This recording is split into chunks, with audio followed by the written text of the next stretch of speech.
Hey, it's Todd. What are you doing? Seriously, what are you doing? You are? You're sitting at your computer and you were about to work and now you're listening to the show. Huh? How did I know that? How did I fucking know that? Huh? A lucky guess? Shut the fuck up. Really? Oh, you're wearing a blue shirt. Too lucky guess.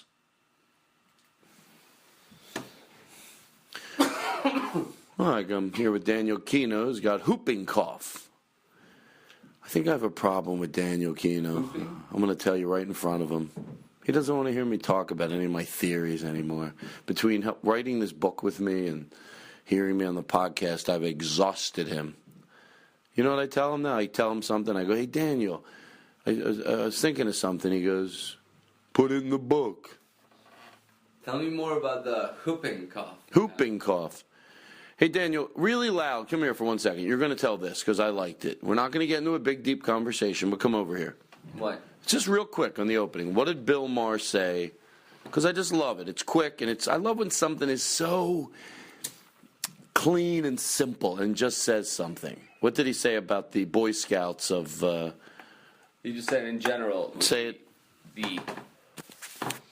The older religious conservative establishment, when they speak out against gay people and some of these social issues of the day, what they're doing is they're damaging their quote-unquote brand because young people now know gay people, and they're fine with them. Yeah, they hang out with them. So it's actually hurting them, hurting organized religion more than it's promoting it.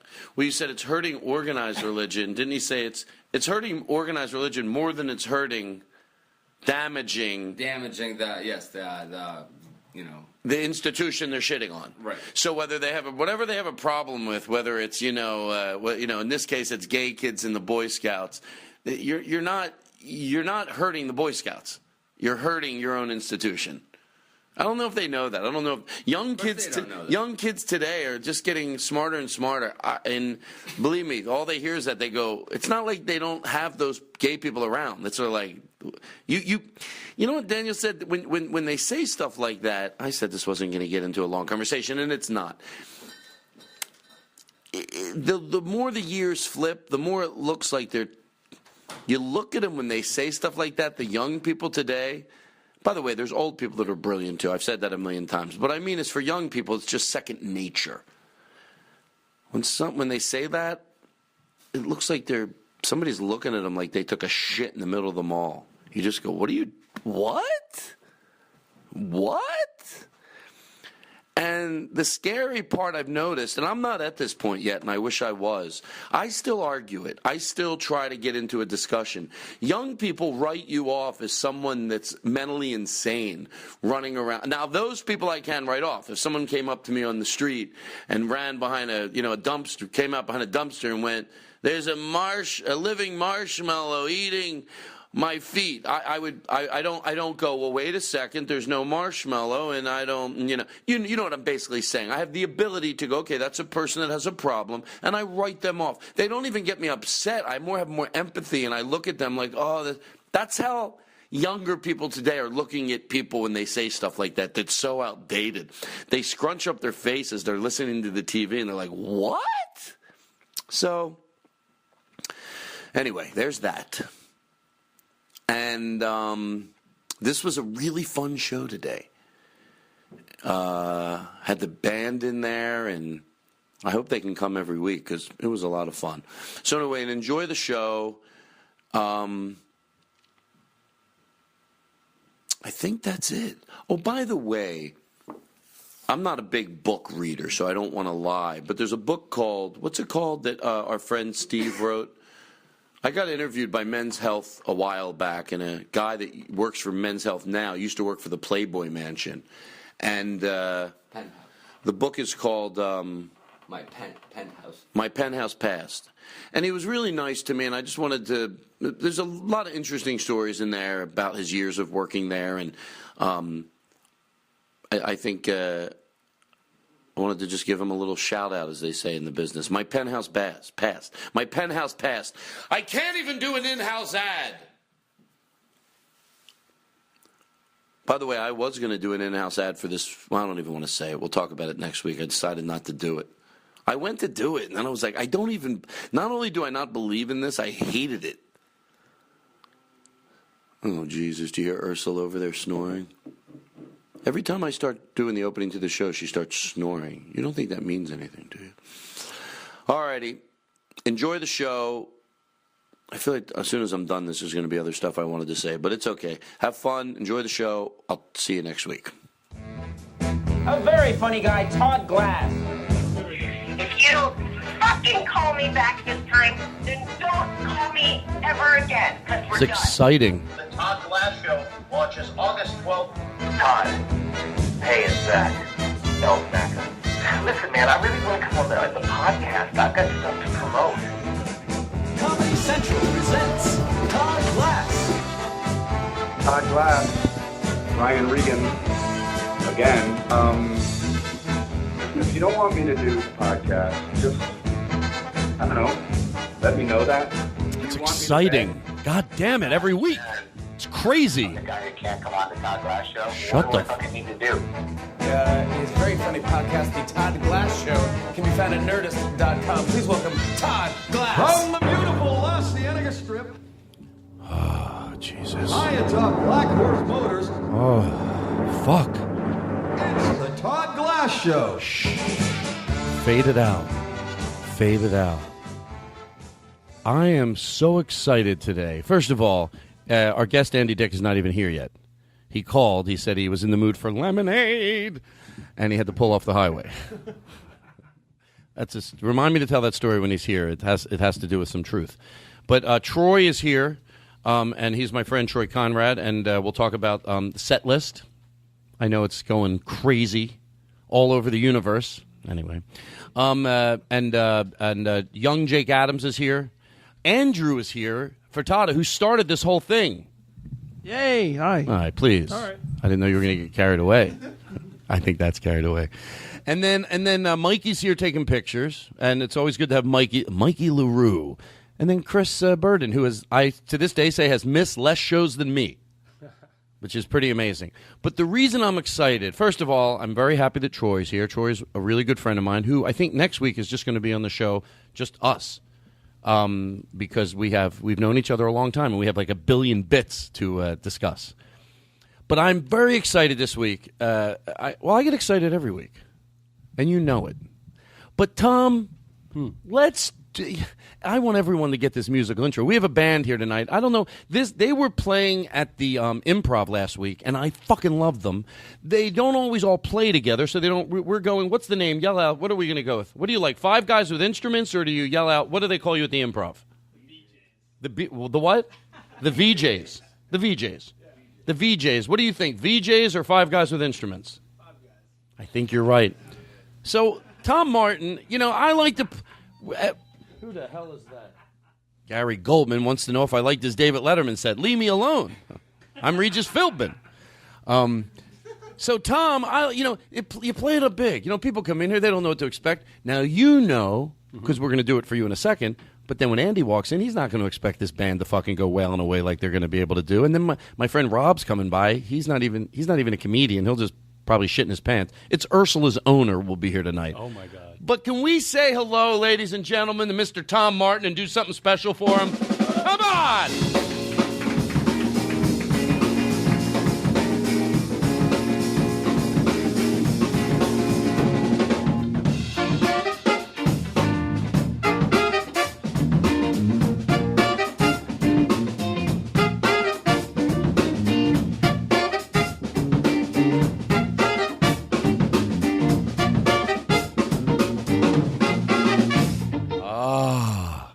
Now, hold on. We said everything's live. Let's do it again. Let the horns come in a little sooner. You got to come well. Matter of fact, if you want to go up to that mic with that one horn, let's put a little reverb in that motherfucker, and let's fucking do this. Are you ready? Sure. Or maybe, are you good? Are we all good? Let me see if I can get a little reverb in there. Hold on. There we go.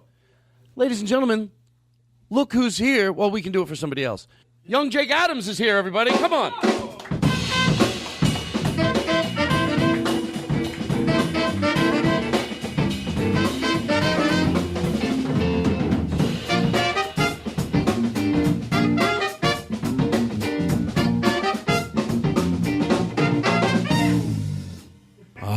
love cutting them off. I mean, you know what I mean? It's fun. By the way, you know the hits we do? These are real hits now. Watch this. I don't even have to do it. What a night this has been. What a mood I am in. What the fuck was that? What a mood I am in. There you go. I'm very excited. How about a nice round of applause for five guys with instruments? Let's do it right here.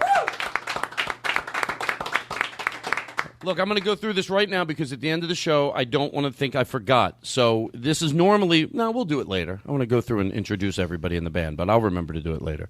So you think Andy Dick is here? Or close. You just got a text.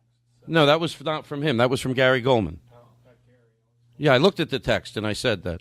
Anyway, so here we are. It's going to be a fun show. What a night this has been. Oh, Jesus. I love the way they relaxed for 1 second over in the band, and then Todd started singing, and they grabbed their instrument. That's what I like. Matter of fact, I want to travel with I said this on stage. I want to travel with a conductor. You know, just we could have our own Paul Anka moments. You know what I mean? It could be like, there's a Todd Glass thing going around. Todd seems like a nice guy on that show, but you've heard the thing, right? And then maybe this show would be so big they'd be playing it on other radio shows. They go, roll this. And yes, this is Todd Glass. We verified it. The fuck is wrong with you guys? When I say go in for a one hit, what are you doing back there? What are you doing, Martin? Martin, who's the band watching? Who's the band watching? Watching you, man. Well, if they're watching me, what the fuck happens? When I'm yelling at you motherfuckers, you know how to do it? Do it right now. 1, 2, 3. What the fuck happens when there's an audience in here? Todd. Every one of you motherfuckers. Todd, you're overreacting, Todd, really. Who is this in the bit? Todd, I'm just saying Why is he talking into a mic if it's a bit? There's a mic here. I'm the producer. Mic. I want this bit to work, Tom. No, this right is in real time. Todd, I'm if the you're reasonable my friend, guy. You're not into the mic. You're getting caught. It doesn't make the bit work. Todd. Actually, seriously, to George Carlin, do you see why it doesn't make the bit work? Yeah, I see why it does work, but but you didn't seem to want to back away from it. I'm used to professional television where everything is mic'd. Yeah, but this wouldn't be here. This would be catching. I know. Why would all of a sudden when Paul Anka go back and there happened to be a mic, I will one fucking hot stop mic. this show Listen, right now, Todd. Yes. Now you're that dick you were pretending to be.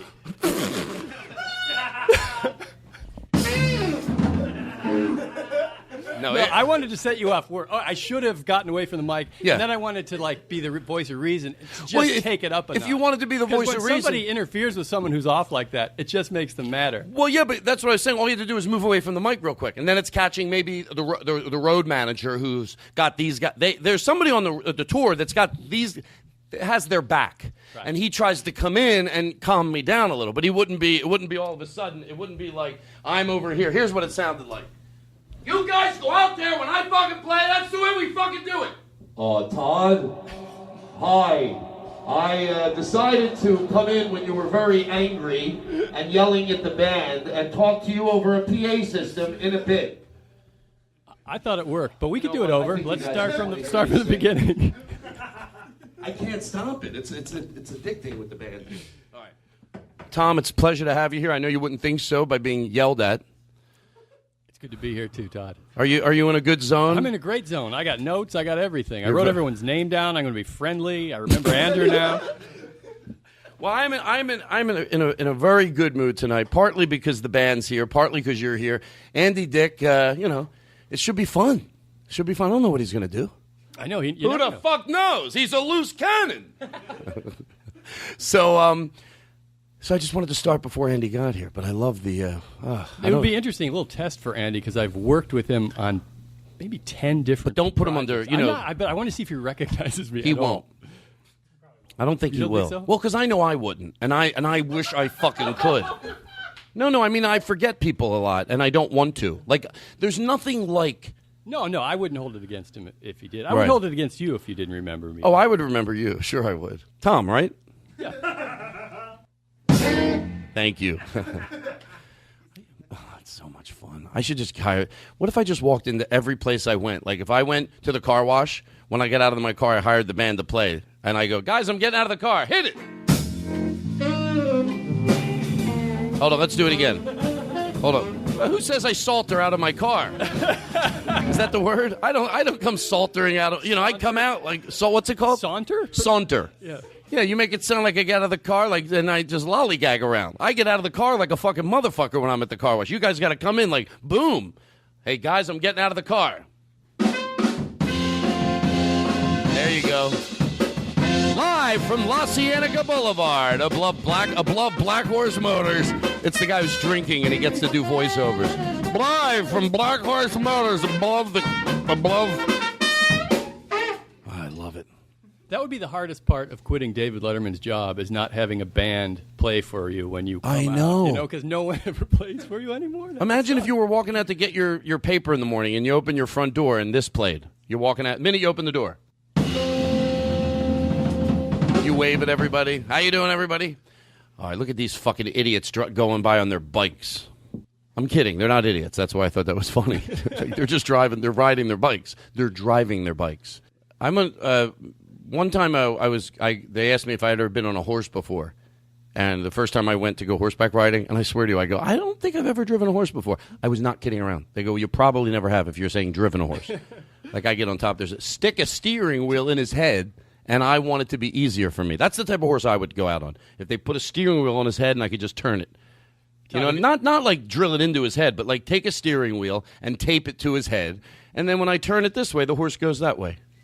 Todd, have you ever done a ride-along on a horse, maybe with a mounted policeman? No, I've go to answer you. I did a ride-along, but I did a ride-along with the real LAPD last week, but I told the story on the show. Yeah. It was good. All right, so here's what we're going to do. Let me take a deep breath. Hold on. Everything's just going to be just fine. Todd, the funniest thing from last podcast is when you said the trolley, you did the trolley jingle, and then you go, I've never heard him swear. Well, because I just told I like everything to be gentle around the trolley. What's this? Now, how do you think that's going? Yeah, that's Daniel Kino last week when I was singing. I want him to hear what it sounds like. Here, play it again. Now, how do you think that's going? After I was singing, he goes, now how do you think that's going? That's really him. Play it again. Now, how do you think that's going? Oh, he'd be so jealous if he was here with my new band. Oh, can I get a little bit of bass in the back, Max? I wish Daniel Kino. We're just going to do hits all night. Oh, what if Daniel Kino was here? Fuck him. I guess it sounds professional now. That pile of shit. You could give him a sauntering musical number. Yeah, that's how he would play. How Daniel would walk out of the car wash. The most feminine music you can play. That's how he gets out of his car at the car wash. Well, actually, that sounds better than me. Sounds like a black guy with a nice hat. Is that wrong? Of course, you don't. What do I ask you for? Jim and Eddie. And they have horrible manners. I had fun doing that show. What? I don't work on the show anymore. You don't work on the show anymore? No. Never liked those guys. I think what they do is disrespectful and it's rude. Hey, we could do rim shots. You know the butt-ump bumps? Give me the best butt-ump bump. I love it. Hey, I'll tell you, it's all right. The other day, I went to the thing and hey, about who you hey. I'll tell you, my wife, she hit a deer. She said it wasn't her fault. It was in the zoo. I fucked up that joke. I'll tell you, my wife, she hit a deer. She said it wasn't her fault. She beeped. It was in the zoo. I'll tell you, I'll tell you, I used to do drugs. I still do, too, but I used to, too. That's Mitch doing Rodney. All right. Or Rodney doing Mitch, I guess. All right. So I feel amped up, maybe because I had way too much coffee. It's what I do when I have people working at my house. You have some people you hire, like day laborers. Towards the end of the day, get tired. I go, hey, anybody want a coffee? I go get like triple shot espressos. Get an extra 4 hours out of them. They're like, wow, I've got a lot of energy left in me. I could paint till 9 at night. It's 50% true. Well, they want the coffee. Maybe I have it made a little stronger than I need to. But you know what? Why not?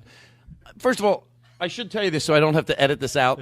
When I have day laborers, I treat them so fucking nice. Like, I want them. I want to. You hired them for massages, right? I mean, well, that used to be an old joke. They used to go, what if you got a day laborer and you brought him back to the house and you go, I just need a massage. He goes, I'm not giving you a massage. I go, all right, then let's move cinder blocks out of the basement. Wait. Okay, massage. $10 an hour. $10 an hour.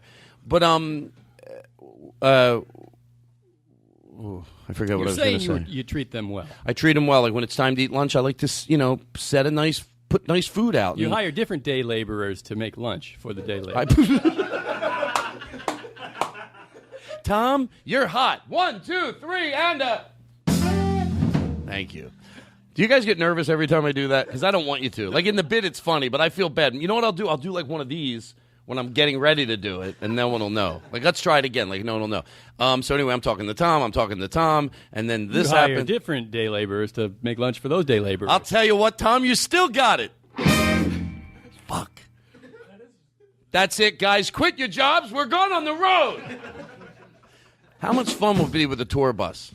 Here's what I would do. Probably at 4 in the morning, I would go. I'd wake them all up at 4 in the morning. I'll give you an extra $200 each if you just. Everybody wants to hear Todd, you play. if we're going on a tour bus, we're not going to be in bed at 4 a.m. We'll be up. Yeah. Coked up. Pussy everywhere. Picture yeah. us just sucking pussy. Oh, shit. Don't take a picture while I'm talking about sucking pussy. What did I just say? All right, these guys are like, very professional show. This is a cold opening, and I will not be judged. Actually, they're the good laughers, these guys. Yeah, it's a good vibe today. I like it. Yeah. Usually, by the way, when you're playing at the Improv and you guys are all behind us, a lot of times I'm not crazy about having a band behind me because they don't laugh in the audience. But with you guys, you laugh. So it's very natural. If you think something's funny, you laugh. If you don't, it doesn't seem forced. But it's very helpful. It actually teaches the audience, hey, see what these guys are doing behind me? You fucking copy what they're doing. I don't know why I have such an aggressive attitude. I'll tell you why I do. Because it's the new Todd Glass. Thank you. Chris, would you like to say anything? No. You look great. Thanks. What are you using a new product in your hair? Yeah. Raspberry facial? All right. All right. So we are going to take a break because I want to let me play Andy in real time and really let the band, go nuts. And it's going to be a fun show today. I have so few notes today, so I'm hoping we figure out stuff to talk to. I think Andy will be fun to talk to, and then we'll go from there. Is that good, Tom? Yeah, that's good. I have a couple things, too, if we were reaching for some. I have recordings from us driving up to Arrowhead in the snow. I'll have to give that to Chris and see if we can play it over. Oh, where do you have it, on the phone? Yeah, I have it on my phone. It's sometimes long and boring because we were carefully driving like we might die. And then... the fog was so bad.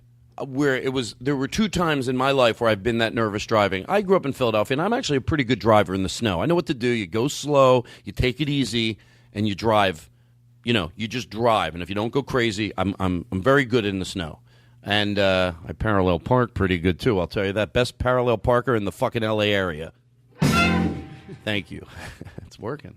But it was so dense up there, you could not see. Yeah, there was literally zero visibility. And then, in the beginning, it was zero visibility, but at least the yellow line in the middle of the road was what I had. And then I lost that. Right. And then I remember one time how long, do you think we should play that now?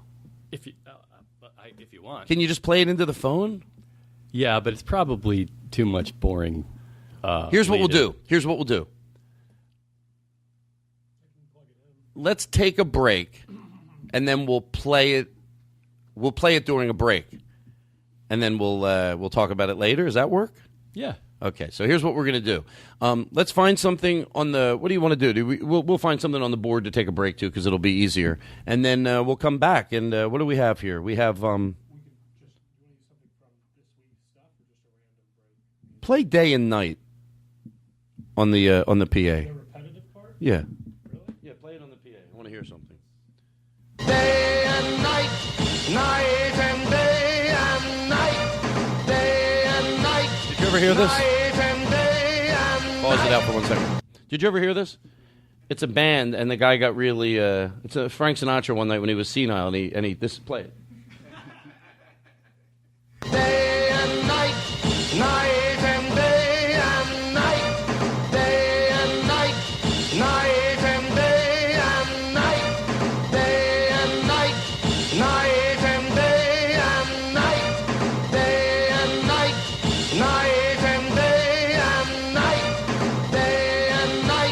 His last performance.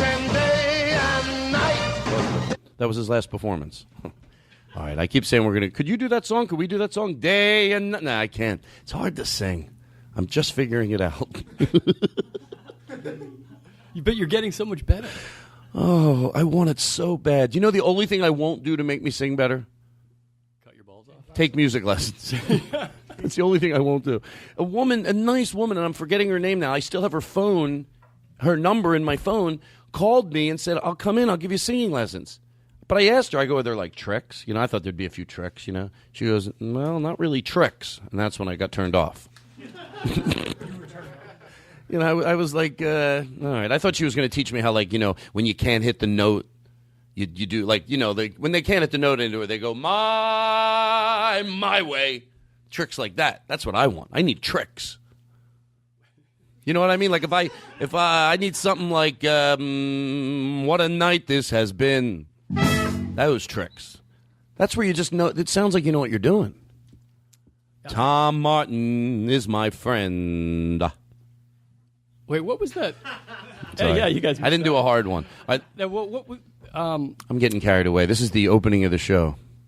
We had somebody brought in a recording of his lessons, his music lessons. You remember? Oh, Henry Phillips. Yeah, Henry Phillips brought in a quarter. That wouldn't help me. Me. I could go me to the fucking cows come home, and it's not going to help me. But the point is, that was the top music teacher, supposedly voice teacher. He didn't know what he was doing. There's a lot of people that don't. Look how many comedians don't know what the fuck they're doing, right? So, and when you go out to see musicians, you have an ear for that. You can spot. You go, that bass player isn't fucking even playing with the band, right? I wouldn't hear it, but as musicians, you hear it. Well, as comedians, we hear comedians. That music teacher that Henry Phillips, what's he have him do? Red, yellow, leather, yellow, leather, red, yellow. That guy could have been a fucking maniac. In the music business, he could be laughed at. Hey, what about the red, yellow leather guy? Fucking, he doesn't know what the fuck he was doing. That guy finally lost his license. Red, yellow, leather, yellow, red, leather, yellow, leather, red, yellow, leather. And then I try to go my way. It's still not happening. Red, yellow, leather, yellow, red, leather, yellow, leather, red, yellow, leather, red, yellow, leather. Regrets, I've had a few. Maybe. Oh my God, it worked. Shut the fuck up. My kind of town. Chicago is my kind of town. People who... I'm sorry, guys. It's horrible to do this to you. It's not fair. Oh, really? I guess, if you want. Will you sing one song? I gave them all an extra $100 halfway through the show to beg me. I go, guys, but nobody on the crew wants to hear me sing anymore. If you could just midway through go, come on, Todd, please, for the tornado victims. All right. So we'll take a break. I will try to do a song with this band. I have an idea. So how about if we go to break? Just take a hard break. We'll come back in. No, go to break with you. What do you? How about you play that? This is right here. High hopes. Yeah. Just what makes a little old ant think he'll move? We'll be back with the Todd Glass Show and Five Guys with Instruments. Martin, Kerry, Max, Frank, and Mike. But he's got high hopes. He's got high. Guy sounds like he's got funny shoes, if you know what I'm talking about. All right, there you go.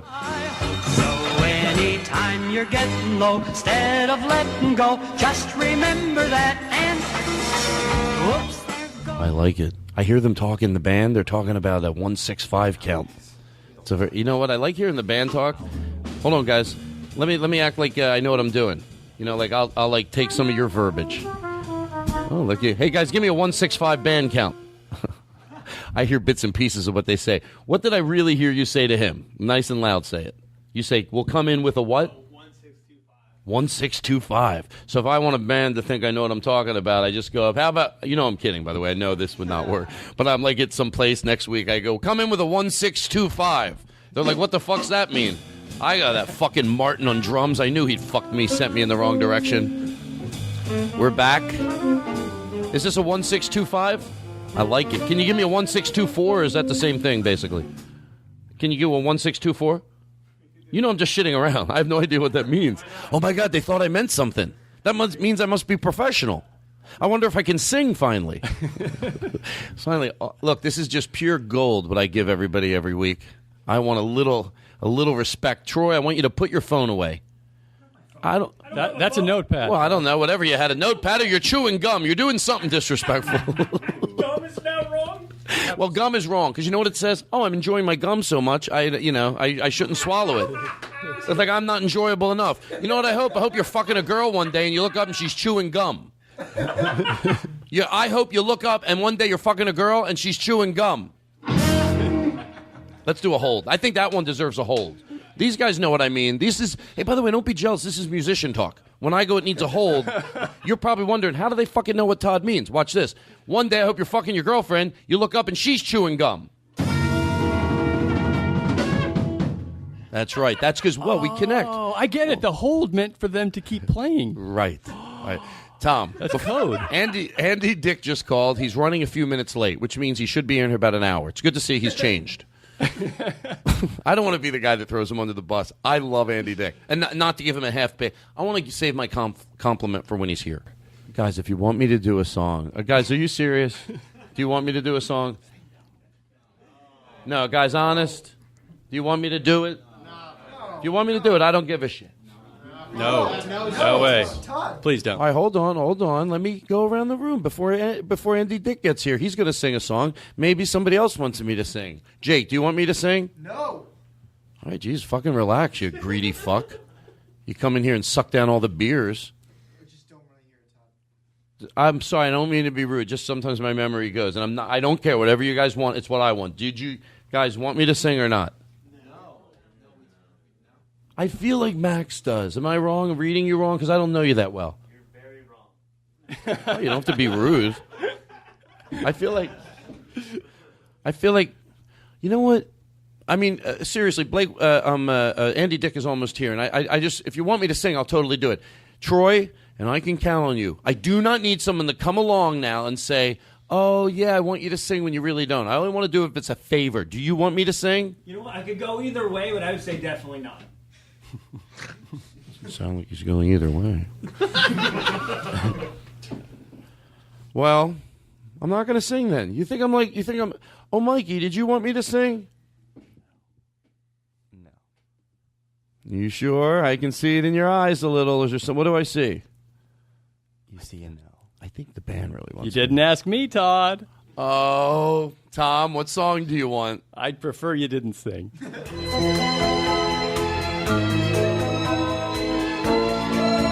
I don't know what. I took a look. No, stop it. I don't like it. Can you put on When You Walk? It's embarrassing. And you guys should know better to come in that late. You try to put. That'd be a funny bit. Oh, you have reverb over there. I was playing. That'd be a funny bit. You make these horrific musical choice. You know, you don't hit notes. There's no way it's the band's fault, and you yell at them. What the fuck? Why can't I hit a note out there? Why can't I hit a note? Just defend yourselves like you would in real life. Like, Todd, we're not that. Why the fuck? Let me tell you something on the bass. Why can't I hit a fucking note? What's wrong? Todd, we were right there at the top. No, why can't I hit it? I can't tell you that. You can't tell me? No. 1, 2, 3, 4, 5 motherfuckers every week travel together, Todd, but not one of Todd. you fucking monkeys can tell me why I can't hit a note. Max, Todd, how long you been? Hold on. I know you got their back, but I'm the fucking boss. You're the one. overreacting. I'm just saying you're overreacting. Oh, I'm overreacting, Yeah, Tom? I mean, just it'll blow over. I think- What's the bass player's name? Max, right? Yeah. How long you been playing bass? 7 years. Then why the fuck can't I hit a note? Why? You're not practicing your shit, Todd. Oh, I'm not practicing my shit. Does your fucking check bounce?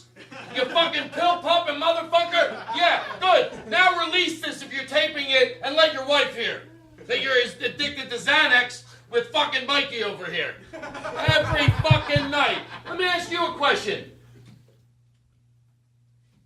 Mike, right? Mike with the trumpet. Mike. Frank. How long you been with me? About an hour. For the bit, we'd like him to say it's been a little longer. They're all good. Hold on. And don't take a fucking baby shit in your pants, Frank. I just lapsed on your name for a fucking second. And let me ask you a question. Why can't I hit the notes? Why can't I sing? I'm tone deaf, and that's my fault, I would imagine, you fucking pile of shit. Every fucking week I go out on that stage and I can't sing. I can't sing. And not one of you motherfuckers knows why. That's a great bit. I can tell now. It's good. See, we're here, but then when you re-listen to it later, which I do occasionally. All right. Tom? Yes. We're going to take a break because I know the band's tired. Here's them after the show. I didn't know we were going to be like starring in it. I mean, we need to get a little extra money. I mean, all the bits were based around us. They are carrying the show. They are carrying the show. I just love. They're going to be exhausted by the end of the day because there's no downtime. These guys are all in the military. That's the tell. best part They're about in the military band. They're in the military band, so they don't get tired. You could say, "I'm sorry, I need you to play for 2 days straight." They just do it like military people. I have no idea. You know what? It's the show. What are you doing? Oh my God, are you turning into Katie? Oops. No, are you turning into Katie? No. Then what are you doing? Sorry, I got distracted. All right, remember what I talked about? You do. No, but I don't think that relates to that. Yes, it does. Because you went off to another place without I realizing think it. the listeners may not realize it, but Chris has one of those telephones that has a typewriter on it and allows him to. No, you know what I mean. You know what I mean. It's not a big deal, except when you do this, where you try to find a reason it wasn't it. All you needed was to be like said, like, hey, and you, because I drifted off, just like when I drift off, and God knows I do that enough. Right? Sure. Oh Jesus! I'm going to be upset now. No, I didn't drift off. I was texting. About the show, Todd. He was buying you a birthday cake. Yeah. I hope you're happy. Are you serious? Yes. I know your birthday. My birthday's not till December 16th. You don't think he doesn't know that? Do you know how busy I a feel cake horrible week it now. is, December 16th with the holidays? You got to order your cake now. He's texting I and feel ordering bad. your cake. And what do? You bite his head off. I hope you're happy. Will you accept my apology? Sure. Were you really ordering me a cake? I was. You swear to God? I swear. I feel stupid. And for you know what else? I don't want to be overly dramatic. How do you make it up to Chris? I mean, is it even possible? If this was a show, I'd be walking down the street kicking a stone right now.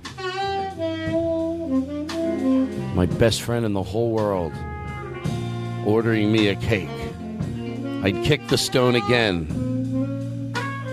Flashbacks of your favorite times together. Favorite times and playing the jingles when he was supposed to, and I'm kicking a stone, and you know what happened? Just when I'm kicking a stone, I go, I think I lost my best friend in the entire world. I trip and fall, and a car drives by and throws a balloon at my head. But guess who stops and picks you up out of the gutter? It was Chris.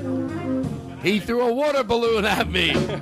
And when somebody doesn't think, all right, fade it out. All right. I could see it in the flashback. What's wrong? He faded it out live. That was great. Do that again, what you just did. Because I always forget. It's always hard to fade shit out. That was great. Here we go. Play. Fade it out.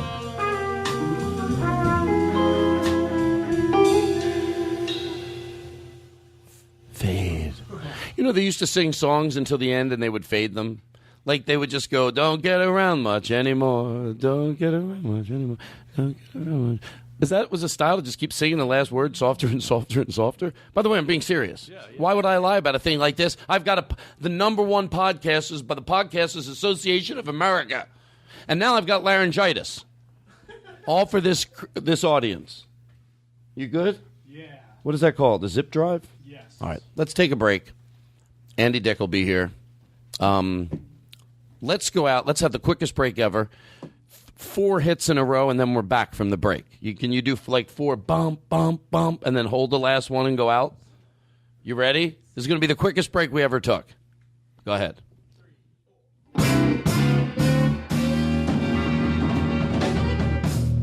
All right. The 4-hit wonders. They do those hits now. They're getting. It's very interesting. Like they just changed it around a little bit. Do the 4 again, but go up like you did just now.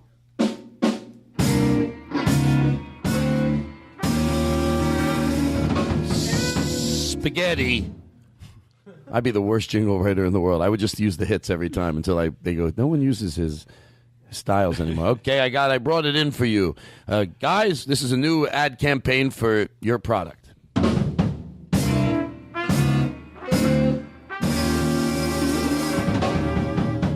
Reese's Cups.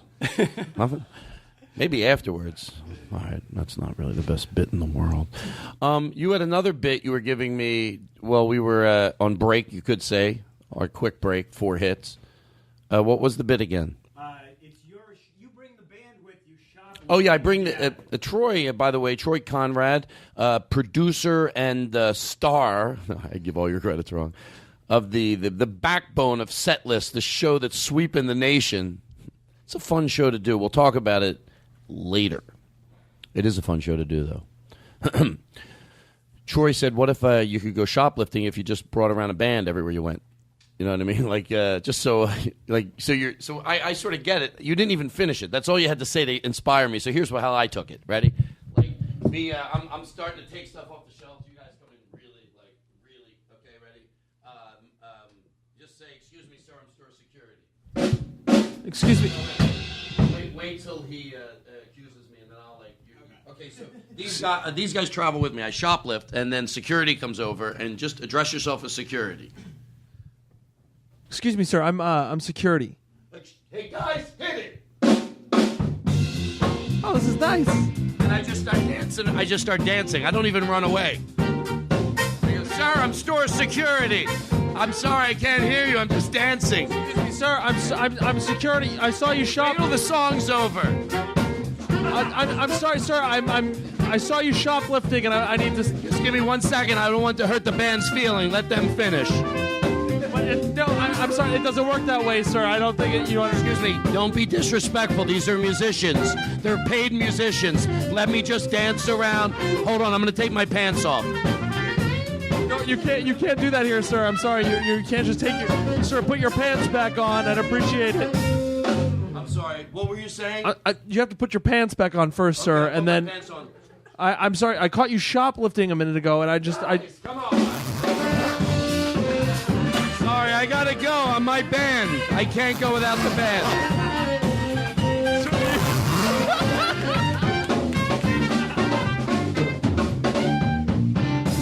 You could do that for so much. What the fuck was that? That was your pants zipping Oh my God! I can't afford to laugh. My throat. And okay, hold on. Let's take a break. No. Can you go let him in? Yeah. Okay, go let him in. Are you ready? If you want to play, Andy Dick, let's play him in with something nice, everybody. Come on.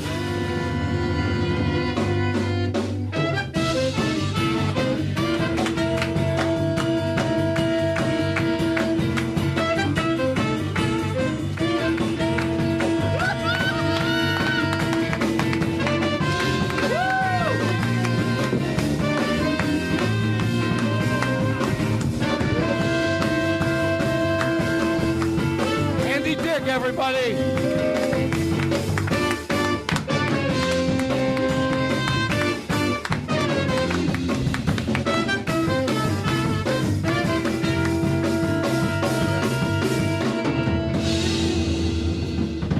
There we go. How about a hand 5 guys with instruments, everybody? Incredible. Martin, Carrie, Max, Frank, and Mike. Incredible. I love it. I wish we could do that again. It was so much fun. Do you mind? Would that be rude? Let's do it one more time. I was so excited. I bought this thing the other day. I was walking through the Grove. Yeah. And I knew you were going to be on the show. Uh-huh. And by the way, while we were playing Andy on, I bought this. It's a. Where is it? It's a gun, and it blows bubbles. It's like you pull the trigger and it blows endless. You saw that and you thought of me. I saw that. Is that what it is? Well, I knew you were coming. I just got laryngitis from yelling. And hello, nice to meet you. No. Oh, and you're shaking What's his your hand. name? You just touched him. He just said he has laryngitis. Oh, that's okay. I recoil. Oh, no. Laryngitis isn't. Oh, you're contagious. right. That's just like scratchy throat. Yeah. Itis just means irritation. Right. I was just screaming. So anyway, I was walking through the. I have AIDS-itis. So. Guys, go ahead. Give Hit us it! something.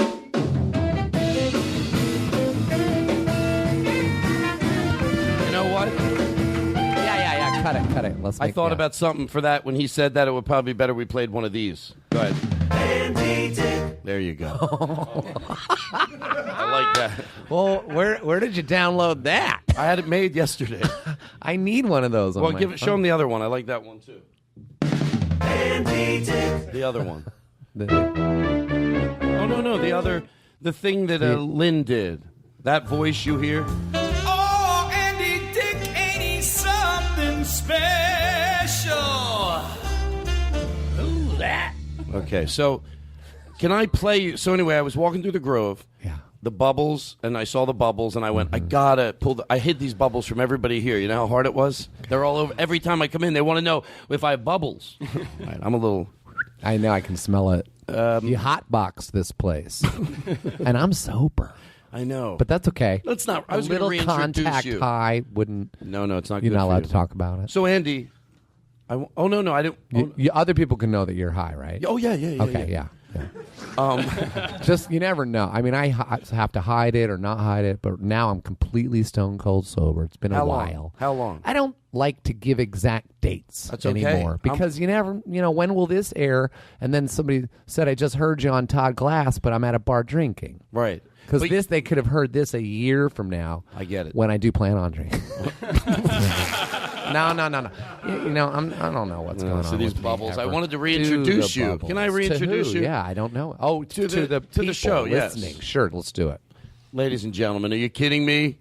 In studio, nice round of applause. Andy Dick, everybody. Come on.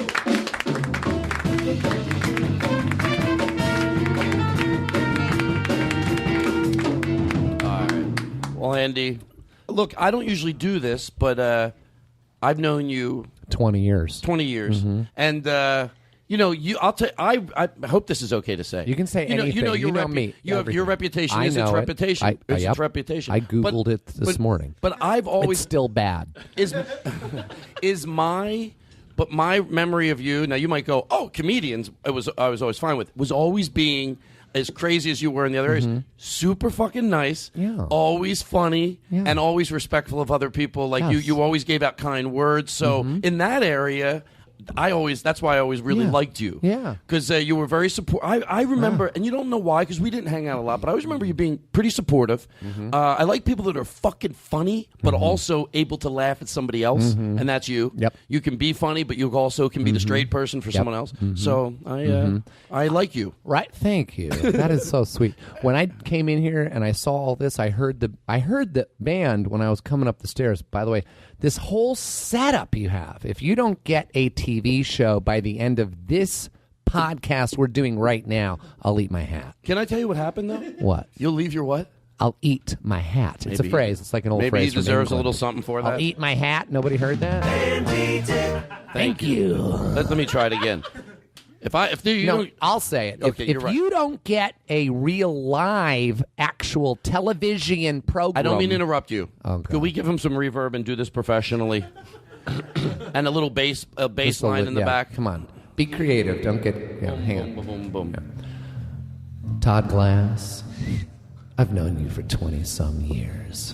If you don't get a legitimate, real live television program by the end of this podcast, I will eat my hat. All right, that's good.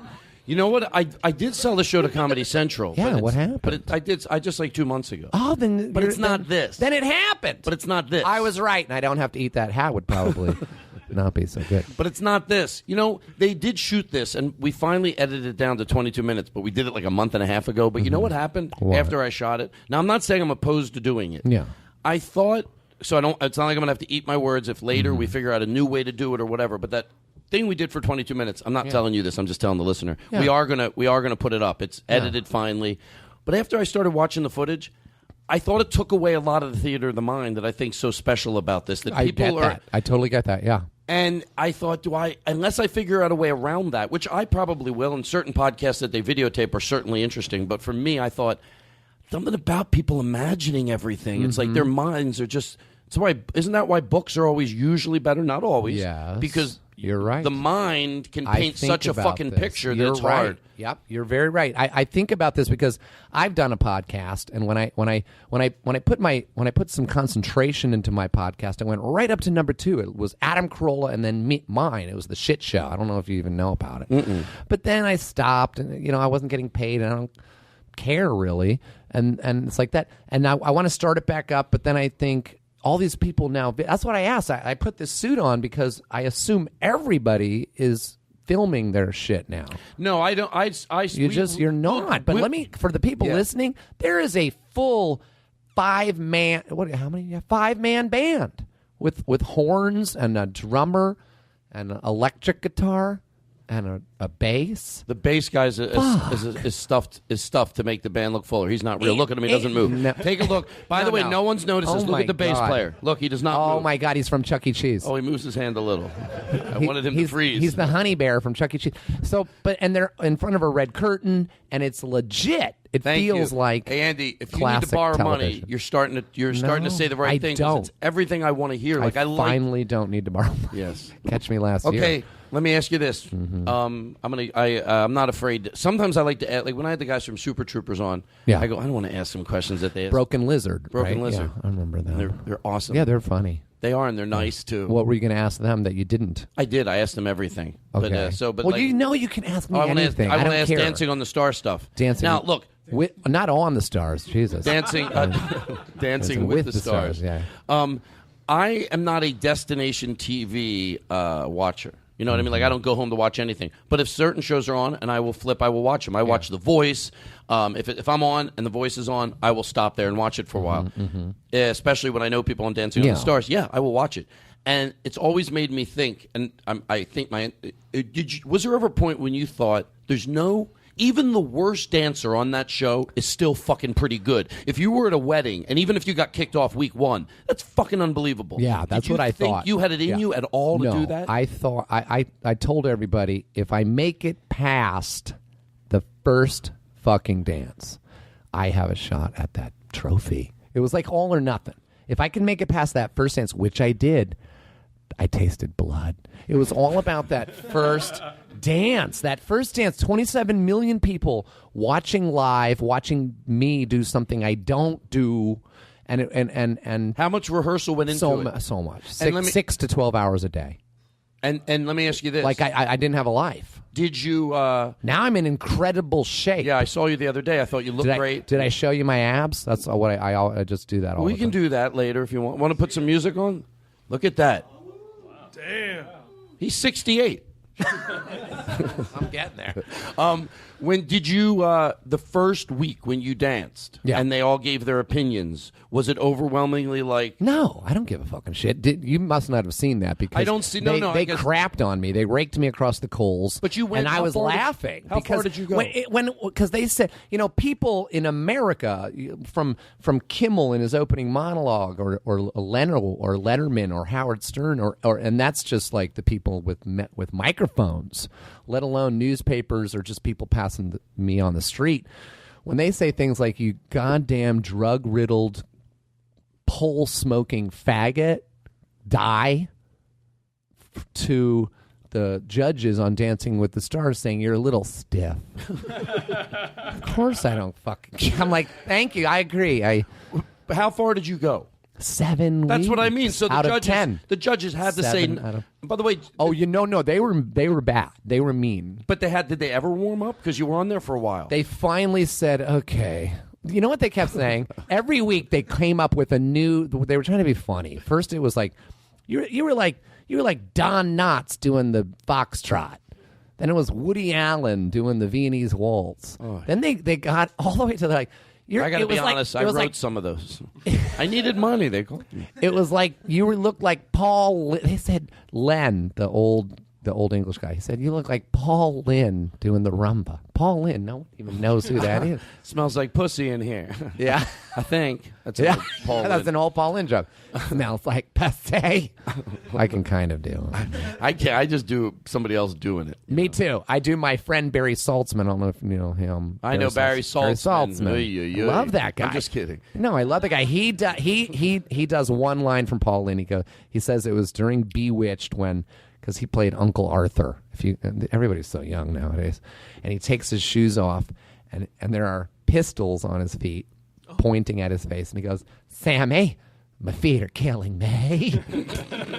That's so stupid. That was like a delivery then. I mean, I'm sure that... A gay delivery, yeah. But it was also a female delivery. Well, who was the woman that was on all those shows? She was Alice or no, I know who you're talking about. She was on a lot of those old talk shows too, and she was like Joanne Worley. Yes, Joanne Worley. Yes. So between, I think we might have talked about this before, but between Joanne Worley and Paul Lynn and Charles Nelson Riley. Yeah, it was. That was like the Jerry Seinfeld. You know when everyone was doing Jerry. Well, that was that era. Oh, they're all gone. You're right. Does that make sense? What I just said? Yes, to me. Like Dave Attell's delivery was infectious for a lot of comedians, especially a lot of new comedians, and then they grow into their own. A lot of them. By the way, the Mitch Hedberg. That's another great one. Cadence. And other people. My son adopted that. A little bit. But you know what? Then it went away when Mitch died. Well, no, that's okay. What I always say the comedians, and I'll admit it on the show, that when someone's been doing comedy for 25 years and they don't even try to be good, that's the type of comedy I like to watch and make fun of. It's fun just to think this person isn't growing. I never make fun of someone in the early stages of comedy growing. Even a new comedian that sounds like Mitch Hedberg. You never know. You know why? Because I know guys that did that and then they grew into their own. If they don't, they don't. But I don't write them off in the beginning. Yeah. A lot of times they eventually find their own voice. Yeah, they do. And that happens sometimes. They do, yeah. Tell your son to listen to this fucking show. Yeah. Basically sending him a shout out. Yeah. Oh, he begged me to do that. No, he would never listen to anything I do. Really? He separates himself from me. He does classic stand-up comedy, and I don't know. I was going to say, as you know, but I don't know if you know. I don't do stand-up comedy. This is like I'm like a better version of what Mark Maron does. I was going to say. I was just. You beat him with a belt, guys. Take it away. When we come back, we'll find out if Andy Dick beat his son with a belt. We'll be right back. You want to take a break? Oh, I thought that wasn't. No, we were kidding. But let's do that. Let's take a break. Guys, do you mind playing something fun? We'll take a break. We'll be right back. There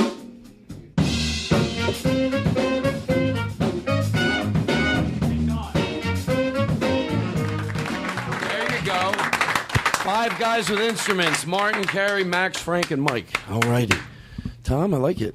So anyway, Andy, this is when I get, when I come back from break, you get very professional, like in the radio business. Mm-hmm. We're back. Our guest is Andy Dick. Of course, you remember him, when they can rip through. Mm-hmm. But that's not the way we do it. You know what I was thinking? Well, we were on break, and then I want to hear more about Dancing with the Stars, genuinely. I used to have a joke in my act where I said, I would really do this. Mm-hmm. If I was a bathroom attendant, I would just have a trumpet.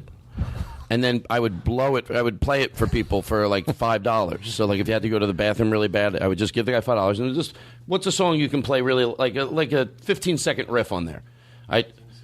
Just play something for 10 seconds. Just play a trumpet song. Play like something like a so.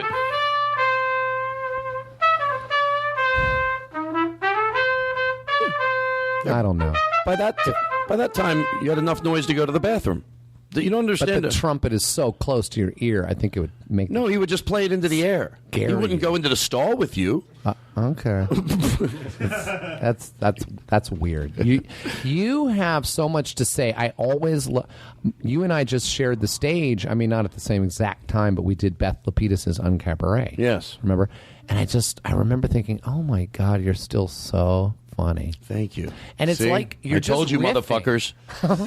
Well, they obviously think so, or they wouldn't be here. There are so many people in this room right now for people listening. Besides the 5-person band, there's about 10 other people. Please tell me who these people are. Who's this guy with the computer? Who's this guy? He has a microphone like he's your co-host, but he hasn't said a word. Oh, I like it. I like that you take control. I'm just curious. I will tell you. My instincts are to go, I want to talk about Last Comic Stand or Dancing with the Stars. But we can. But we will. Okay. But guess what? This can happen first. Well, I'm just wondering what's going on. And then there's another guy with another computer, but he has a microphone also. Okay, I'll tell you. Okay. Daniel Kino usually hosts most of the time, and then when Daniel doesn't, it's Tom Martin. Basically, Tom Martin. You know how bad I am. Tom Martins. But Tom's my... I keep track of when Todd forgets things, and I put him back on track. Like, he didn't know my life. We've known each other 23 But we've known each other. I've worked with you many times. Well, I've known you maybe longer than I've known Todd. Well, I met you on this HBO special that was done in like 1990 called Tom Arnold Naked Truth. And you were this fresh young comedian comic who just moved out here. And I guess Apatow knew you, and he put you in this thing. And this is how long ago it was. What did I do? You played a guy who was on a party line. It was like this. There used to be this thing called a party line, and young people would get together and make these phone calls. And you were just one of the guys on the party line. Really? What I remember. Do you can you get a videotape of that? Maybe we should. Because it would be on videotape. Yes, it was that long ago. Yeah. You should try to get that. And then what else? Clone High. True. We were Actually, I have it right here. Do you want to hear it? The party line? Yeah. Hold on. Play a little bit of that. Hey, you're on the party line. That's all I have. Oh, there it was. That was me. That was fun stuff. Gosh, that was me. You sounded different, but similar. Similar. Still. Yeah, and then you worked still with nasally. him. You worked with him on Clone High. He played this hilarious teacher that was half human and half sheep. It was an early. And I did a kind of Don Knotts voice. Yeah. Let me see. What was that like? My name is Mr. Sheepman. Yeah. So it was kind of that Paul Lynde thing. Mr. Claus, let's settle down our hair. I like it. That. And then you wrote on that? Yes. And recently on People the show like that called show. Word Girl, I forget what you did on Word Girl. I don't know. Now you're mixing me up with David Spade. You might be. A lot of people do. They do. Or Tom Green. What is Word Girl was a kid's cartoon. Yeah. I do a lot of cartoons. Yeah. I got fired from a cartoon. I was on a cartoon. I was on Buzz Lightyear with Patrick Warburton and Kevin Farley. And I used to come in high all the time. I would smoke pot like you on your show here, and I would just laugh hysterically. How dare you? I would laugh hysterically at Patrick Warburton to the point where I couldn't say my lines, and they just said, "Andy, you just have to go, and please don't come back." Oh, it makes me feel horrible. I didn't mind. I didn't mind at all. It was just a cartoon. I didn't take it seriously. Yeah. I get too nervous to do those things on high. High? I mean high too. A high. I get too nervous to do them. Yeah. I never went on a. I don't think I just started. God, it doesn't matter. I don't need to talk about it. Well, I tried. I did every job, all kinds of jobs, especially on stage. I used the stage as my as your world lab, like a lab where I was trying to do alchemy, and the alchemy, is where you try to make gold. You can't do it. You can't make gold, but I would be trying to make comedy gold using street drugs and liquor. And I had every combo. I've tried every single combo. And you know what? Which works the best? Let me guess. Coke and pot. Yeah, a good Coke, pot, liquor combo. You have to add a little liquor always because you're almost always in a bar. We're in a bar now. For the viewers or the people listening, I'm sorry. There's a bar behind me. There's Jack Daniels. You don't need it. No, you know what? There's white wine. There's a little tiny bottle of some kind of... What is this bourbon? Hang on. What is it? Oh, that's my grandmother's. What is it really?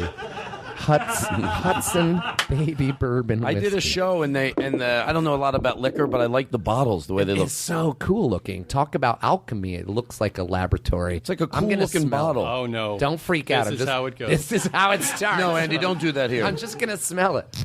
Oops, there. And that's when it all got bad. Can we do a quick cut to him in an hour? Don't make a big deal out of it. No, don't. I wouldn't. Oh, that's so sweet. See, that's how I know Todd's a friend. He's like, don't. But it was almost like that Willy Wonka, like, no, stop. I didn't want you to. To tell you the truth, what does that mean? Well, like when Augustus Gloop is like getting into the chocolate river, and he doesn't, Willy Wonka doesn't give a shit if he falls in, but he's like, stop, don't. Right. She bothered me so much. Who? When I was little, that girl. Oh, the purple? Yeah. You're thinking Augustus Gloop is the big fat chocolate. Oh, yeah. You're thinking of Veruca Salt. Yeah. Yes. They both bothered me. Yeah, because they were just snide little bitches. Yeah. They reminded me of my nanny. Mm-hmm. I never had a nanny. Just once I wanted to say that.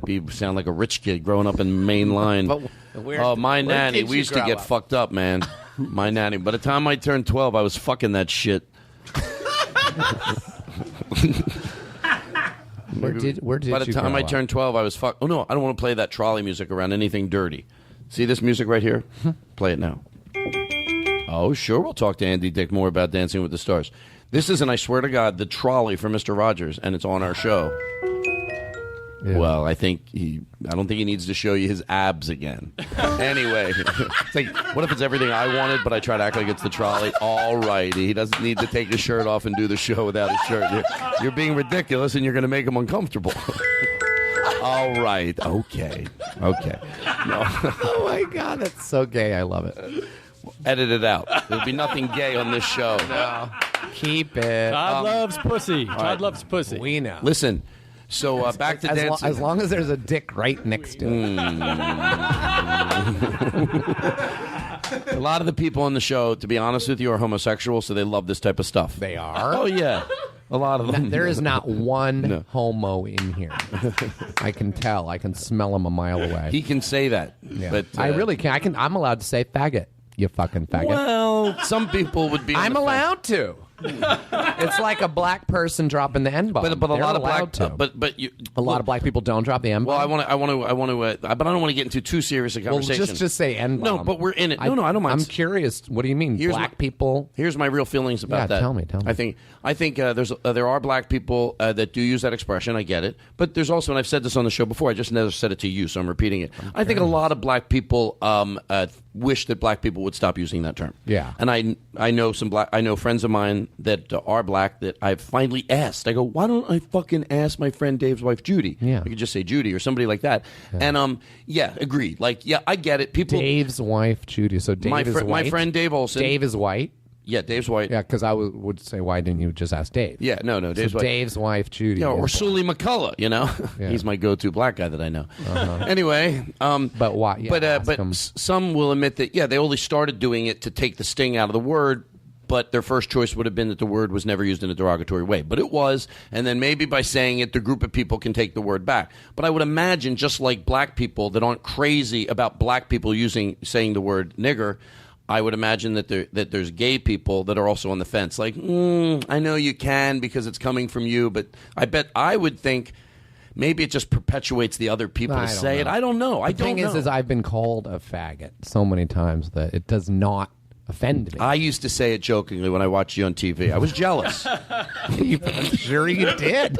I think you did to Andy, my face. To George Carlin, I told you the way I felt. You were always very nice. I liked you, To George Carlin? George Carlin means the truth on the show. I don't like to say swear to God, so I just say to George that's Carlin. Sweet. Do you knew him though? A little bit? I didn't. You never met him? I didn't. Really? No, I wish I would have. I got to meet Don Rickles, who I really wanted to, and he was so nice. I totally was fulfilled. It was like he did everything I needed him to do. He was so nice and so warm.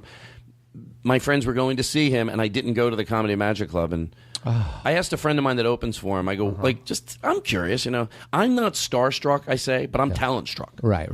I think I'm not embarrassed. I'm fucking talent struck. I see someone that I admire. I get nervous. Me too. So I would have gotten nervous around him. Yeah. I said, when he walks into a room, what's he like? And he goes, and the little simple little thing, it let me know everything I wanted to know, and that I was probably right. He goes, he'd walk into a room, and he was standing there, and he goes, "What's up, cocksuckers?" And everybody, and I was like, that's it, making a cup of coffee, and "What's up, cocksuckers?" I can picture him doing that. Yeah. Now he's dead. Oh, you know who's not dead? Sid Caesar. Really? Yeah, he's not dead. I hope he's. He's like 100 years. Jeffrey Ross told me that he went up to Sid Caesar's house, and it was they fuck, right? I don't know. That's what I heard. I should shut up. We'll take a break. We'll be the guy who gets nervous. We'll take a break. We'll be right back right after this. We'll take a break. We'll take a break. We'll take a break. We'll take a break. I thought they fucked. I didn't know. Should we edit this out? I thought, seriously, did you know? You didn't know Jeff Ross and Sid Caesar fucked? Andy, did you honestly know? No, I did not know that. You had no idea. We could probably get him to fuck. Maybe if we get him to fuck, it's cool. I like it. I want you to sing a song with this band, even if we take a break and you have 10 minutes to rehearse, maybe 5. I can do it with no rehearsal. Did you get any injuries on Dancing with the Stars? Yes. The thing about Dancing with the Stars, it really was the hardest thing I've ever done in my life. And I understand that, by the way. Even though I don't dance, I don't like to dance. First of all, it looks fun to be able to dance good, though. Not fun. People say, did you have fun on that show? That's the last word I would use. Okay, let me ask you this now. Not fun. Let me ask you this. Horrifying. It was. But let me It ask was you this. absolute terror. But aren't you every glad you week. did it? I'm course. so glad. Yes, but I have a am. question. This type of fun, and I might be totally wrong. Now, The who heck's is that? Oh, who is that? What is that? That's like crazy. It's me. It's Jesus you. Christ, that's my. Todd was about to go off, and it's his phone. If you were look, I'll ask this question. It doesn't have to be exactly where I'm saying, but you'll get the gist of what I'm saying. Mm-hmm. Fun that way.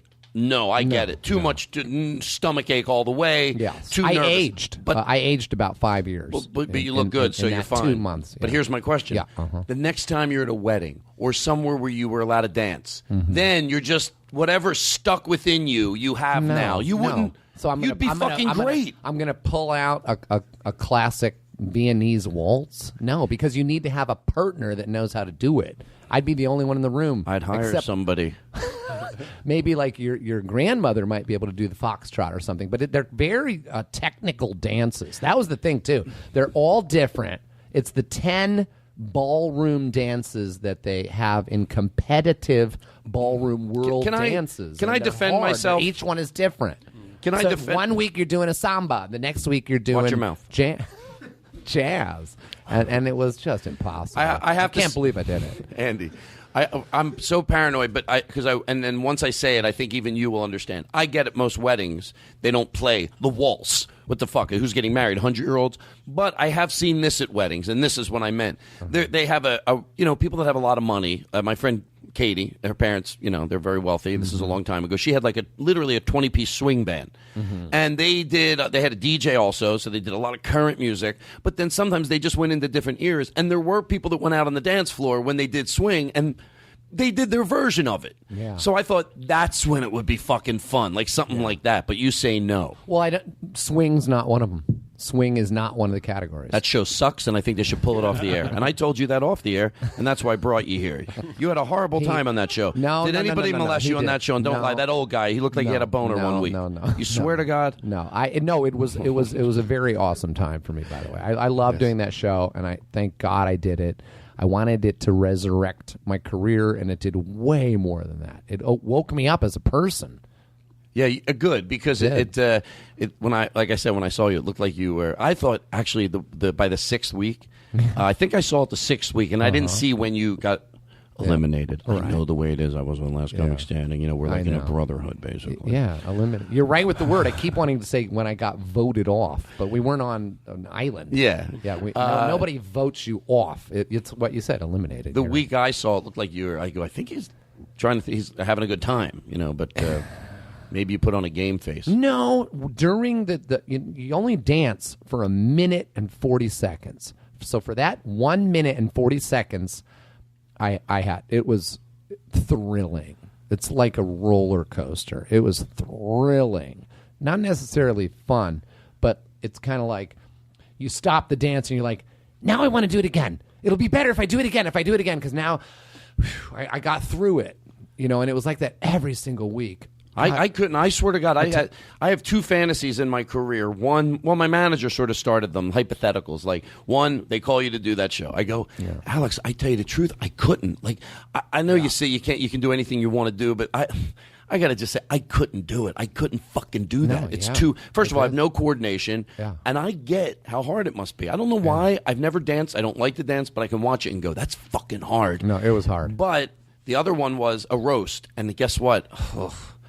I do not. I hope I never have to do a roast. Like, what? You mean to get roasted? Really? I would be so fucking nervous. Oh, no, that I would. You could do that, and I could do. I actually did that. Howard Stern did a little roast of me, and you could do that. Aren't all of your comic friends? Don't they roast you all the time? No, but when it's someone that loves you, I eat it up. Yeah, like if some of your comedic friends, like when Jeff Ross makes fun of me or David Spade, I fucking eat that up. Yeah. I know what you mean. But it gets hard. If it could be someone that I think doesn't like me, it would crush my soul. Yeah, or you just don't know them. Or I don't know them, right? And I go, and you know what I go to with me a lot, which I guess is one Last Comic Standing when they roasted. What? It was okay. They go to, because, hey, man, I guess it's a good sign. They go to my age, like I'm 100. How old are you? 47. So am I. Yeah. We're the exact same age. 48. I'm 47. Oh, Jesus. You're 48? Yeah. 49. You were on 53. Last Comic Standing. No, I'm not. Did you win? No, I got thrown out the first day. No. Yeah. Was that planned by No, you? By you? no, I wanted to be in that house, believe me. But you were. I went screaming and yelling. Last Comic Standing, they live in a house? Yes. I didn't know that. In the beginning, they did. But how could you have been Tammy on Last Piscatelli Comic raped me. Standing? I don't like talking about it. How could you have been on that show when you were already an established comic? Because everybody said I saw what it did for the careers of the comedians before. Bent the rules. And everybody you said... pretended like you're like fresh off the... Oh, no, they didn't make you pretend. It was like guys that had been doing it short. You just were... Whoever you were is who you were. Okay. You know, you didn't have to You're like just Todd say... Glass, just still plugging away, folks. He's in his first month of comedy. He looks... Anyway, I like to play with He that likes- button. that is- All right, so listen. Yeah. Any injuries, Tom? Did you really want to know, Tom? My injury... okay, here's... better the be thing. interesting. I Along swear to with the fucking injury, God. I was wondering if you played I'm any kidding. sports. No, I know. when you were younger, and if you compare it to a sport in any kind My of way. son, who's 25, who I told you does stand-up comedy. Yes. He does sports, and he does a lot Randy- of basketball. He did rugby, and I made him stop. Your son's Kyle Dick? Randy Dick? John Dick? Lucas Dick. Lucas Dick. I knew that. You've met him. You've met him a number of times. I'm being silly. I can't joke No, I anymore. Oh, I'm sorry. No, I'm not allowed to joke anymore. So he was kind of my coach, the sports guy, because I'd come home and my feet, it was beyond throbbing. I can't. It was the weirdest fucking pain. They were swollen. It was like I was a 100-year-old man with whatever that disease is, where your feet, like gout or something. And he would make me soak my feet for 10 minutes in ice water. There's water and ice up to my ankles in 2 buckets of ice water. Excruciating pain. Have you ever done it? Have you done No. it? Yeah. It's I couldn't stand 1 second. I put it in and I screamed, and he just made me keep them in there, and then put them both in the hot Epsom salt water, back and forth. I could just do it once, but I did it once a night. I know this isn't the point of the story, but I swear I'm being genuine. Like the story sounds like you and your son overall have that's a nice moment. That's makes me think I'm envious. We live together. I'm envious of any father, son, mother, daughter, mother have a great that have a warmth like Yeah, that. 'Cause we that's really something do. like you would do for that's like something that's very nurturing. It is. We have surprisingly, we have an amazing relationship, because I haven't been the ideal father. You know, I should be dead 10 times over, first of all. But it shows what I think comedians a lot. I'm not rationalizing any the wrongdoing that you feel you did. I'm not rationalizing that, but I am saying this. It's amazing. I notice with comedians and their kids, even the ones that feel they made a lot of mistakes, they have a respect for their children, and they might have, and they were friends with their kids, and that goes a long way. Yeah. Like at the end of the day, when your son looks back to go, that you guys were like, did he go to comedy clubs with you when he was younger or anything? Yeah, but just sometimes out of necessity, because I was watching him. You know, his mom and I were broken up early on, so I had him. I was a single father a lot of times. But what you say, like, we were friends sometimes, as opposed to me being a father. And then sometimes he was the father figure if I was just so out of it, and he had to take care of me. So it's really not fair to him. But right behind you it says guests Patton Oswalt and Judd Apatow. They're both fathers. Judd Apatow recently told me to clean my act up, clean up my shit, like not to talk about the old Andy. So every time I say something like, "Oh, I was bad," and I think of him, and it's so weird because in chalk written right behind you says Judd Apatow, almost like he's like, "Andy, what did I tell you?" Do you know what? So I'm trying not to bring up the past, because it was really shitty. I hope I'm able to do what I'm going to say right. Yes, I told you. What he's saying, but it sounds like there's a divide. Like what he's saying, it makes total sense. I agree. It really does. I'm trying to do that. But not to negate that, but I think you'll know. I think trying it is what you're going to have to do, because obviously you don't want to be unrealistic. Yeah. People end up talking about it. But at the end of the day, he's right, because it'll become your past. Yeah. I don't like talking about, you know what it's like with me? Maybe I can relate. I'm going to say it now because it's appropriate. I don't always like talking about my heart attack. I had a heart attack. I did not know that. It's okay, but I'm fine now, and I don't like. Sometimes even that, I'm like, I know what you want mean. it to be in my past. Yeah, I know what you mean. I want it That's to be in my past. exactly what Judd is talking about, and I'm trying to adopt. Yeah. I'm trying to let's move forward. Yeah. The Dancing with the Stars was a landmark, like new. I'm pushing 50, so let's say That's disgusting. Please don't bring it up on my show. I edit out. We have a very young demographics. Andy Dick. Thank you. You're listening to Andy Dick, Young America. You're listening. Give me that again. Andy Dick. You're listening to the Young Andy Dick. We'll be back with more of the Todd Glass Show, America. That sounds like a radio show from the 40s. I told you this story the other day really quick. From the 40s. That's why we have Pop Rocks. Yay! You know what you do? You can. Wasn't there a comedian, Joey Scazola, that used to put these in his mouth and then act like it's an old movie? Yeah.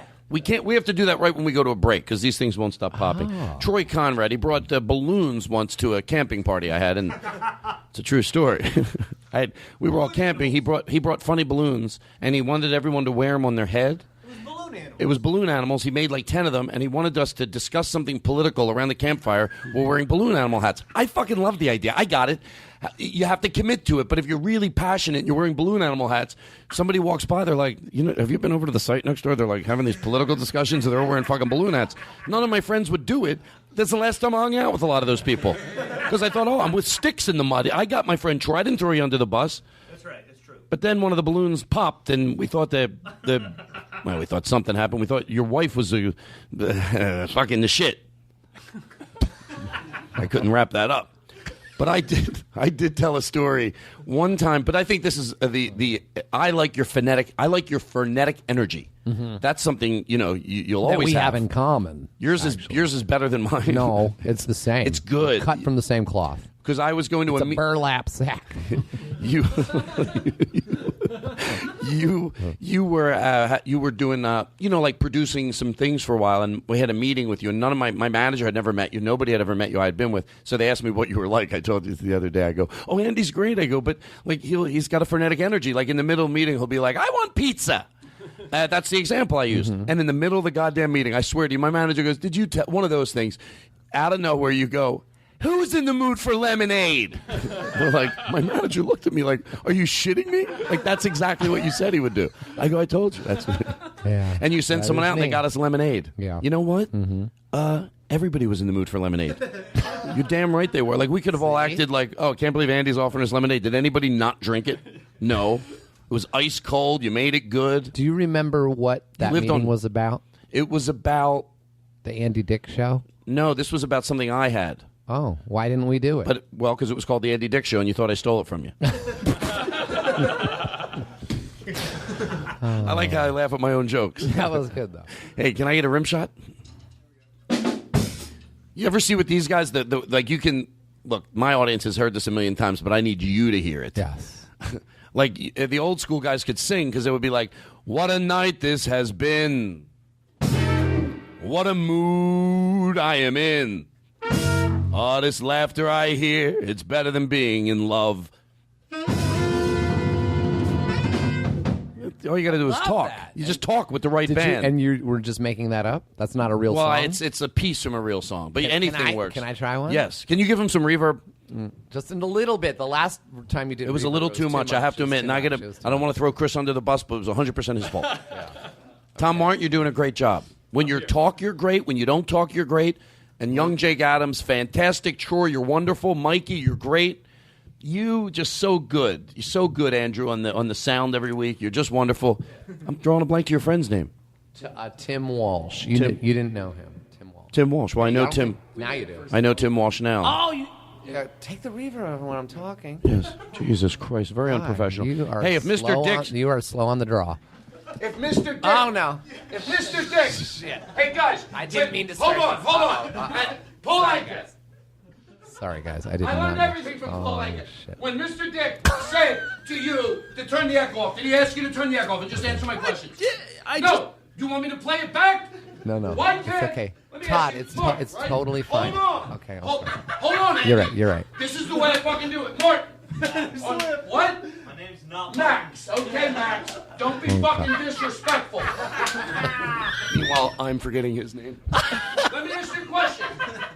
Why does Andrew not listen to Mr. Dick and turn the reverb off? Why? He's not paying attention. And I I told you before, I don't want answers, I want solutions. Martin, how old are you, Martin? 26. 26 fucking years old. Why didn't he turn off the reverb when he asked him to turn off the reverb, Andrew? Give me an answer. He lost his attention. Does my check clear? Oh, oh my! Hold on, let's take this. Hello. Put it on speaker. Yes, put it on Rob. speaker. Hold on. Put it on speaker. Yes, you're on speaker on the podcast, Rob. I just got here. Oh, you're here? I just pulled up. Okay, would you like us to play you, like, if you were coming into the do studio? the song that I want with the band right now with a little reverb. Oh, but let's take a break. Okay. Play Rob in, and then we'll do that. Is that cool? So, Rob, would you like us to play you in big time or small time? You decide. Big time. All right, I'm going to treat it like if you were on the Tonight Show then. I'm going to have to do some quick call-ins. Okay, we'll let you in right now. Ladies and gentlemen, someone you're never going to hear of again. He'll never be on television. But he's my friend Rob, everybody. Rob, play him in. Rob. Here we go.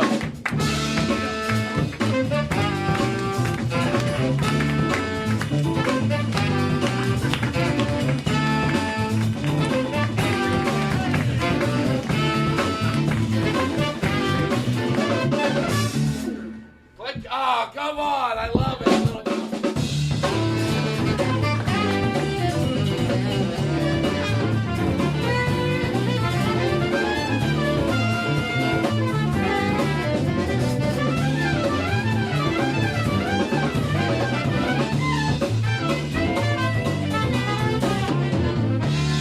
Now, yeah, your friend just came in. Yeah, everything's good. Yeah, he brought beer for everybody. He did. Well, we have some beer over there, but did you want a beer? Yeah, have a beer. Have a beer, buddy. Yeah, have one. Go for it. Tim Walsh, he drinks. How are you with? I guess. Oh no, Sobriety. never mind. No, we're moving on. Judd Apatow's right. Okay. The things you did in the past that made me sick, we don't need to talk about. And I used to get disgusting watching. Well, I didn't want to say it on the air. Jesus. When I used to watch you going off like that. Really? No. I know. I thought I already went out on a limb and said how hell I was like. But no doubt. I mean, he threw up on my grandmother. No, I didn't. Why don't we do? Hold on. How does this show work? Do you just talk forever and go on? And no, not like that. Not like that. I'm just saying. How, is there no format? Hold on. What are we doing here? Haphazard. Yes. It seems wild. It seems like there's a structure because we got the band. There is a structure, but yet it's wild. What I like to do, sometimes when I have guests, I don't. Can I have that bottle? Anything? Yes. I'm very But is that empty? No, you're anal. I am a little bit. Yeah. Did you hear Tim put that beer bottle down on the table so hard? That's okay. That was like we can put it on. That bothered me. Oh. Tim, you're fine. I want you. You seem like a good soul. He's got a good energy. He is really great. But put that bottle down again the way it did.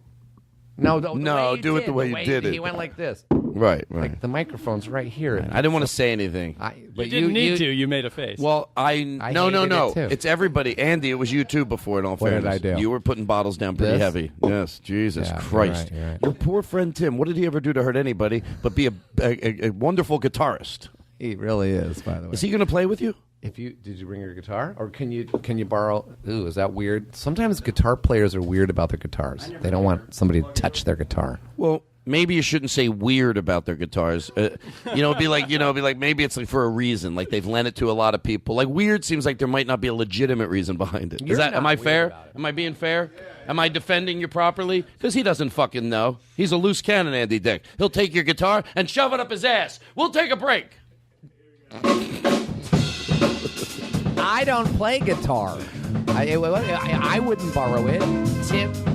Tim would borrow it. I know. I'm teasing. Tim can play any song on our way here. We passed by. I think it was the El Rey. There's a long line. Guess who's playing tonight? John Fogerty.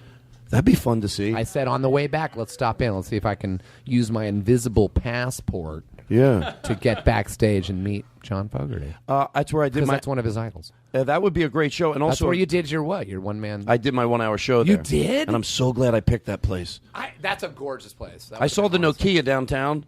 And I almost said yes to that. I don't know why. I didn't know. I wasn't even thinking. And then I went and saw. But the El Rey is classic. Oh, it's so warm, cool. and it seems big, but yet it's intimate. Right. I would have loved to have seen your one-man show. No, it wasn't a one-man show. It was just my stand-up. Okay, but that's like a one-man show. Well, here's the way my stand-up opens up Yeah. every night. I always walk out on the stage, and some sultry music comes on. I go, tell me if you think this seems like a one-man show. Let me see. Hey, everybody. My name's Todd Glass. I was born in Philadelphia to Paul and Maureen Glass. My father was in the shoe business, and my mother was a whore. She sucked dick to put us through college and loved every second of it. My father would come home and ask her to fuck less guys so she could spend more time with the family. And she'd look at him and she'd go, I can fuck anybody I want, mister. That's right. She was a sultry whore, and she fucked her way to the top and eventually got her nursing degree and became a lawyer. And my father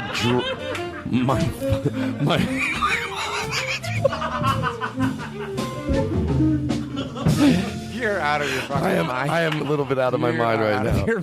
Can I tell you the best thing about my mom, though? What? She gets that sense of humor. Like, I would never have to worry. Like, one time, a long time ago, my mom had she had a retail store that'll clean it up. And I know That'll clean it up. That'll clean up means What do you mean? explaining what her But job what really. did they- what did she it was a really? reptile shop, and they sold. Here's why I don't like to say pet shop. I don't like to say pet shop. There's you know why? nothing wrong with the pet shop. You'll understand why in a second. Why? Because they didn't sell dogs in cages. And whenever I don't want anyone to think my mom's had a pet shop because she wouldn't want dogs in cages. So here's what They she were did. reptiles. She had reptiles. She had cats. Hamsters. I don't think any hamsters. Okay, no rodents, even to feed the reptiles. I think probably Yeah, they they had probably big did. lizards They and probably stuff. did. They probably did. And they would have. So anyway, I loved pet shops growing up. By the way, So did I. I lived, but in I them. felt bad for them. I didn't. The animals? I wanted to buy them, and I loved animals. I loved animals. I begged my parents to buy me a dog at a pet shop, and the word out on the street when I was younger. To George Carlin, this is true. Although my mom denies it now, and so do all my brothers. I bought a dog's name was Little One, and I overheard my family saying that I pet it to death. Is that true? Well, I think I might have. I asked. That's like Lenny and Mice and Men. You big. Well, here's what happened. I asked my mom later. I know I'm a full-grown adult now. Wait, did it die? Really? It did die, but here's how I asked my mom. You pet it to death. Listen, here's what my mom said years later. I swear to God, this is to George Carlin. This is a true story. I asked my mom years later. Honestly, I go, remember that joke? I used to know Michael and Spencer. Todd pet the dog to death. She goes, you didn't pet it to death. Now, I asked her 2 years ago about this. She goes, it was a little puppy, and we probably, in hindsight, had it too early. You know what I mean? When it needed to be, She's trying to make you feel better. Exactly, exactly. You really by the did way, pet it to death. So here's what she said, though, and by the way, after she told me what she said, at the end of it, I did what you just did. I went, I basically pet the dog to death. But here's the way. Here's the way my mom explained it to me 2 years ago when I'm a full-grown adult. It is a little different, to be honest. The explanation did make me feel better. I didn't pet it to death nervously, and pet it to death till it was bald and bleeding. I don't know. No, here's what happened. You don't know. I don't know. The dog. I mean, look at your it needed to sleep. energy now. Think of you back then when you were 6. Dogs. I could just see you go, oh, yeah. No. It was very good. It needed to sleep, and what? Dogs need to sleep. So I wasn't necessarily petting it, but they need to sleep a lot. And I was playing with it, and it liked to play. But of course they like to play. They don't know that they need to rest. You would never let it sleep. It slept at night, but it died of no sleep. No, it slept from like 10 o'clock at night till 7, 8 in the morning. It slept. But a puppy that age needs to sleep throughout the day, too. It was exhausted. It was like, fuck this guy. Let me sleep. No, that's a grown dog. No, that was my impersonation of my. We always had dogs growing up. I'm going to do this quick because I've done it on the show once. Yeah. But no lie, this was me growing up in my house all the time. When we didn't have company, I need things calm because of my head. So a lot of times I would ask my mom, even as a kid, Mom, can we please, we're having company, like if we were having a Christmas dinner and people were coming over, even when I was 14 or 15, I go, can we please put the dogs away? Because sometimes she'd want to leave them out. And most of the time she'd go, okay. Well, Patton was a Doberman, who I loved, but she fucking was so goddamn stubborn. So it would be involved. Can you put the barking through the speakers? And here's would be me. This would be me. I would go into the other room. Like we'd be in the living room and we'd hear the dogs. And we'd be all eating at the dinner. And it wouldn't bother anybody but me, but I'd hear, she was at the door. She wanted to get out. And then I'd excuse myself from the table. And here's what you would hear. Me go into the other room. Patton, stop it. Patton, stop it. Stop it. Patton. Patton, stop it. Come here, girl. Come here. Come here. Come here. Eat some of this. Here, have this. All right, now stop it. Stop it. Just stop it, please. Okay? Okay, good. And then I'd feel bad and I'd hug her. I'd be like, nice dog. Then I'd go back to the table. And I'd go back. Fucking stop it! Fucking stop it, please! Fucking stop it! You have to understand! But you were the one that wanted the dogs to be put away.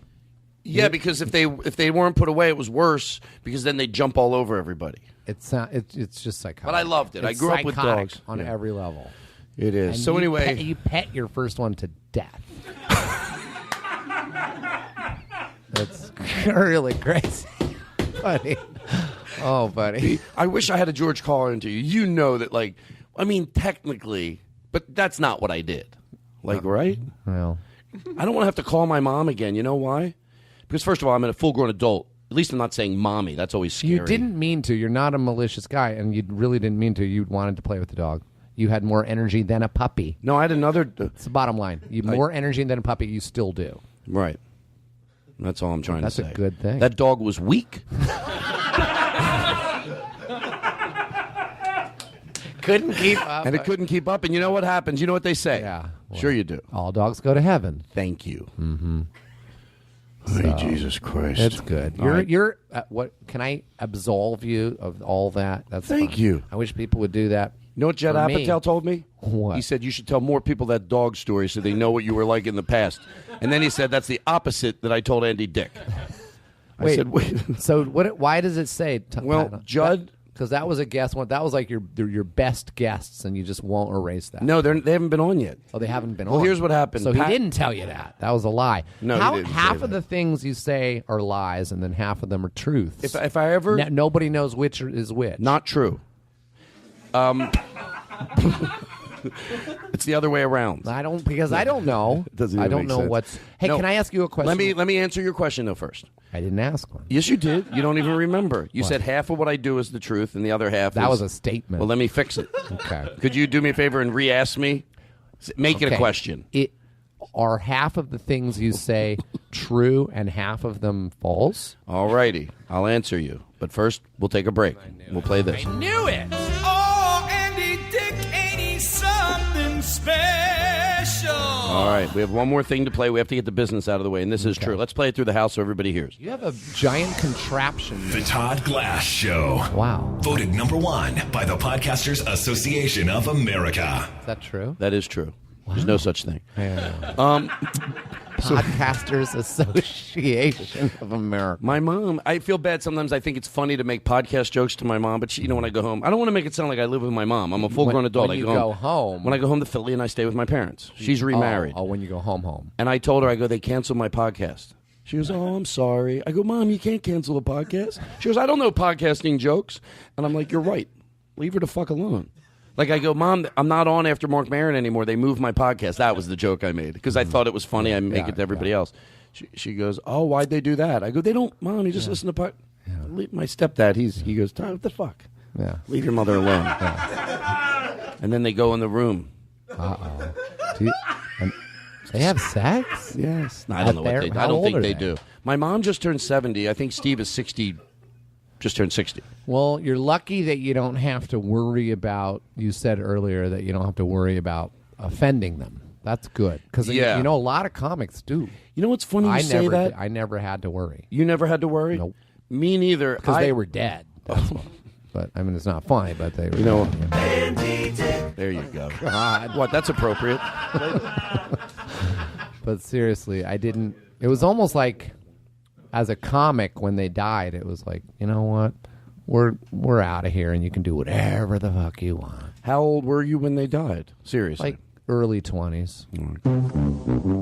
That's disrespectful. Hold on, and I need to deal with this. Chris? Yes? That's not funny. We're not one of those stupid morning shows that does shit like that. Seriously. Wait, what was that? I sound killed a effect? puppy. He killed a puppy. He pet it to death. Oh, he doesn't have headsets. You can't hear it? No, he can't. Okay, hold on. Let's go back to let's keep Todd this show. Glass. Tom, are you Todd okay? Glass, when he was a child, literally pet a puppy to death. Little One. That was her name, Little One. It was so tiny. I swear to God, that was her It name. was so tiny. To George Carlin. How big was it? Her name was Little One. It was No, she was. because it was a little one. Obviously, it got the name because it was so little. It Yeah. was like the runt of the litter. It was tiny. It was weak, and you fucking pet it to death. Can I be honest? That works too. It's the worst horror movie in the world. You murdered it. Let me tell you something. You took that little puppy named Little One and you pet it to death. Next week. But Andy, I got to tell you this to feel better about myself. But don't worry, I already absolved you. You did, and I Yeah. think you're genuine when you say that. Yeah, you did not mean it. Right, now you can make any joke you want, as long as I know from your heart, I didn't pet it to death. You did. I pulled can it around. See it does bother you. Well, because I don't want to think I killed anything. I You did pull it didn't. around in a red wagon endlessly. That's a true story. But it wasn't dragging behind No, it. no. I had a blanket in the wagon, and I just pulled the dog around the neighborhood. And After it was dead?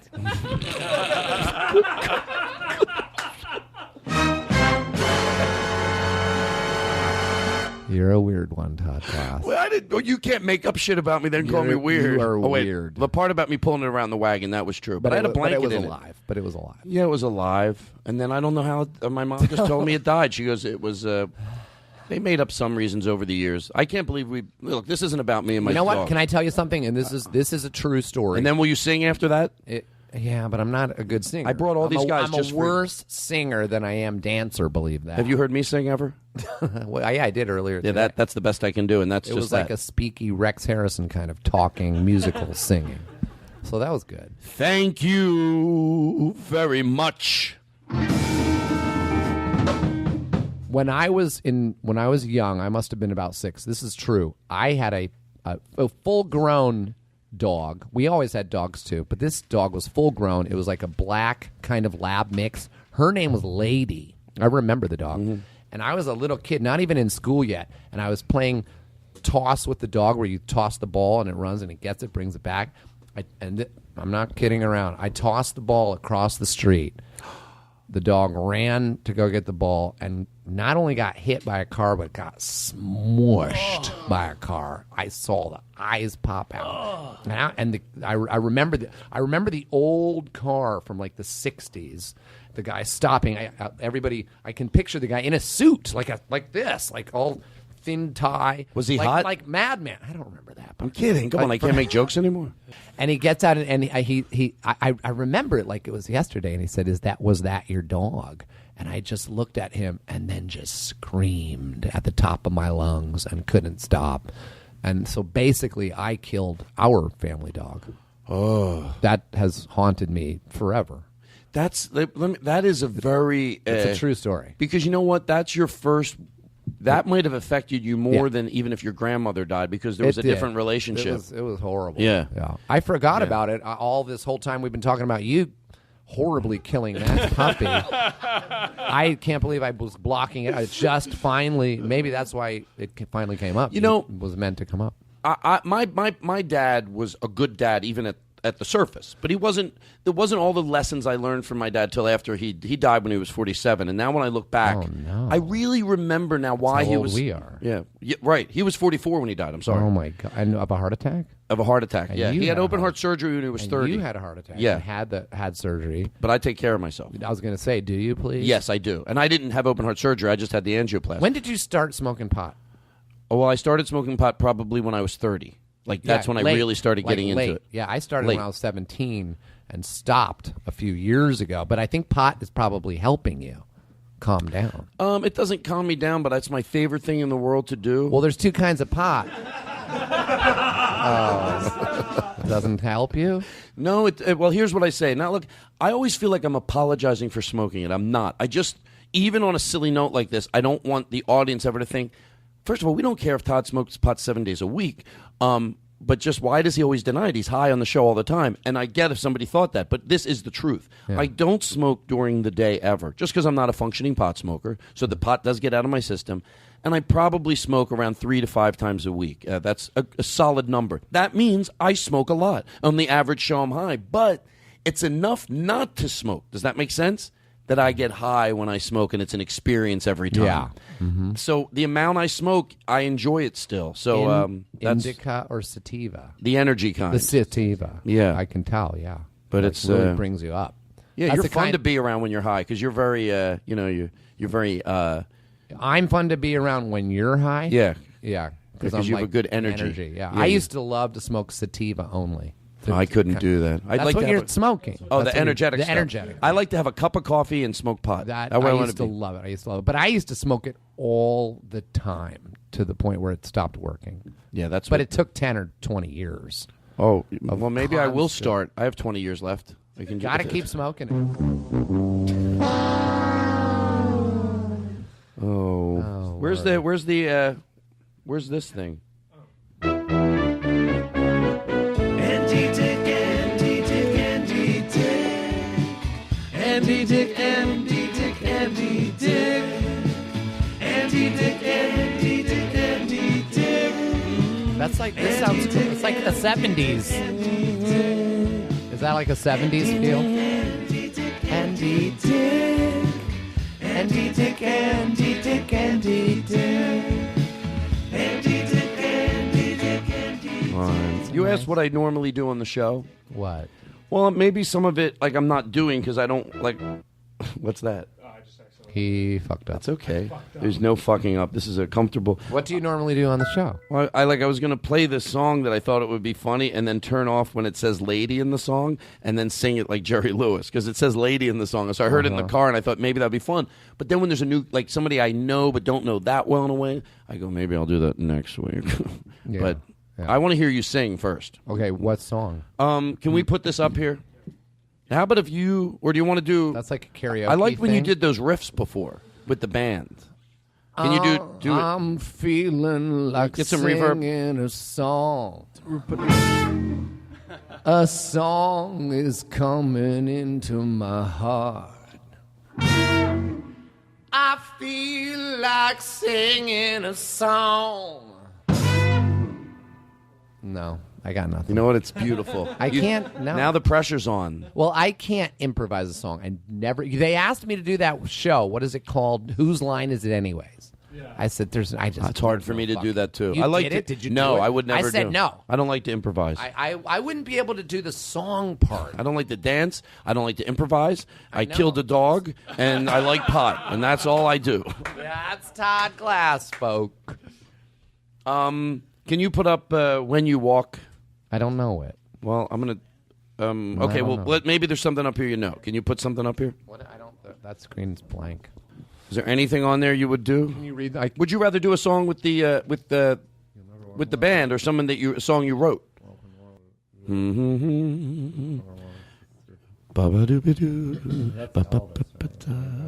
I'm doing background noise. Scooby Dooby Doo. Oh, I love Margaritaville. To me, is You one think of my. you could do that? I think I can because it's one of my favorite songs ever. I think it's a perfect song. If the band, if you guys I want just to come love in it. with some What's whatever that- you got, that's what's his good. name? If Jimmy not, Buffett. He's great, ain't he? He made a living. He made a whole. Did you say lifetime- Diarrheaville? A lifetime of money on that song because then he came out with the Margarita Mix and you can do a Margaritaville cruise. How about his restaurant chain? Oh, that's what I'm thinking. Yeah, that's what I'm Yeah. thinking. He's got a restaurant chain. The Yeah, guy how made many- it. how many You write one song and you can live on that song forever. Then you did well. I And- wrote but- one song. What is? Let me hear So, that. I killed you, little one. You want to hear a little bit of it? Sure. Let's hear it. I killed you, little one. Ladies and gentlemen. Oh, little one, sitting in that wagon. Little one, let me play with you. Oh, little one, when I saw you, we knew we shouldn't take you home so soon. But I told my parents I'd do right by that puppy, and it was hard for me to stop petting it. I saw the life being sucked out of its eyes, but I couldn't stop petting it. That's all I got. Oh, little one, where have you gone? Oh, little one, come back to me. Little one, you can't be gone. You're gonna have to pry this little fucking dog from my hands. It's not dead, it's sleeping. Oh, little one, little one.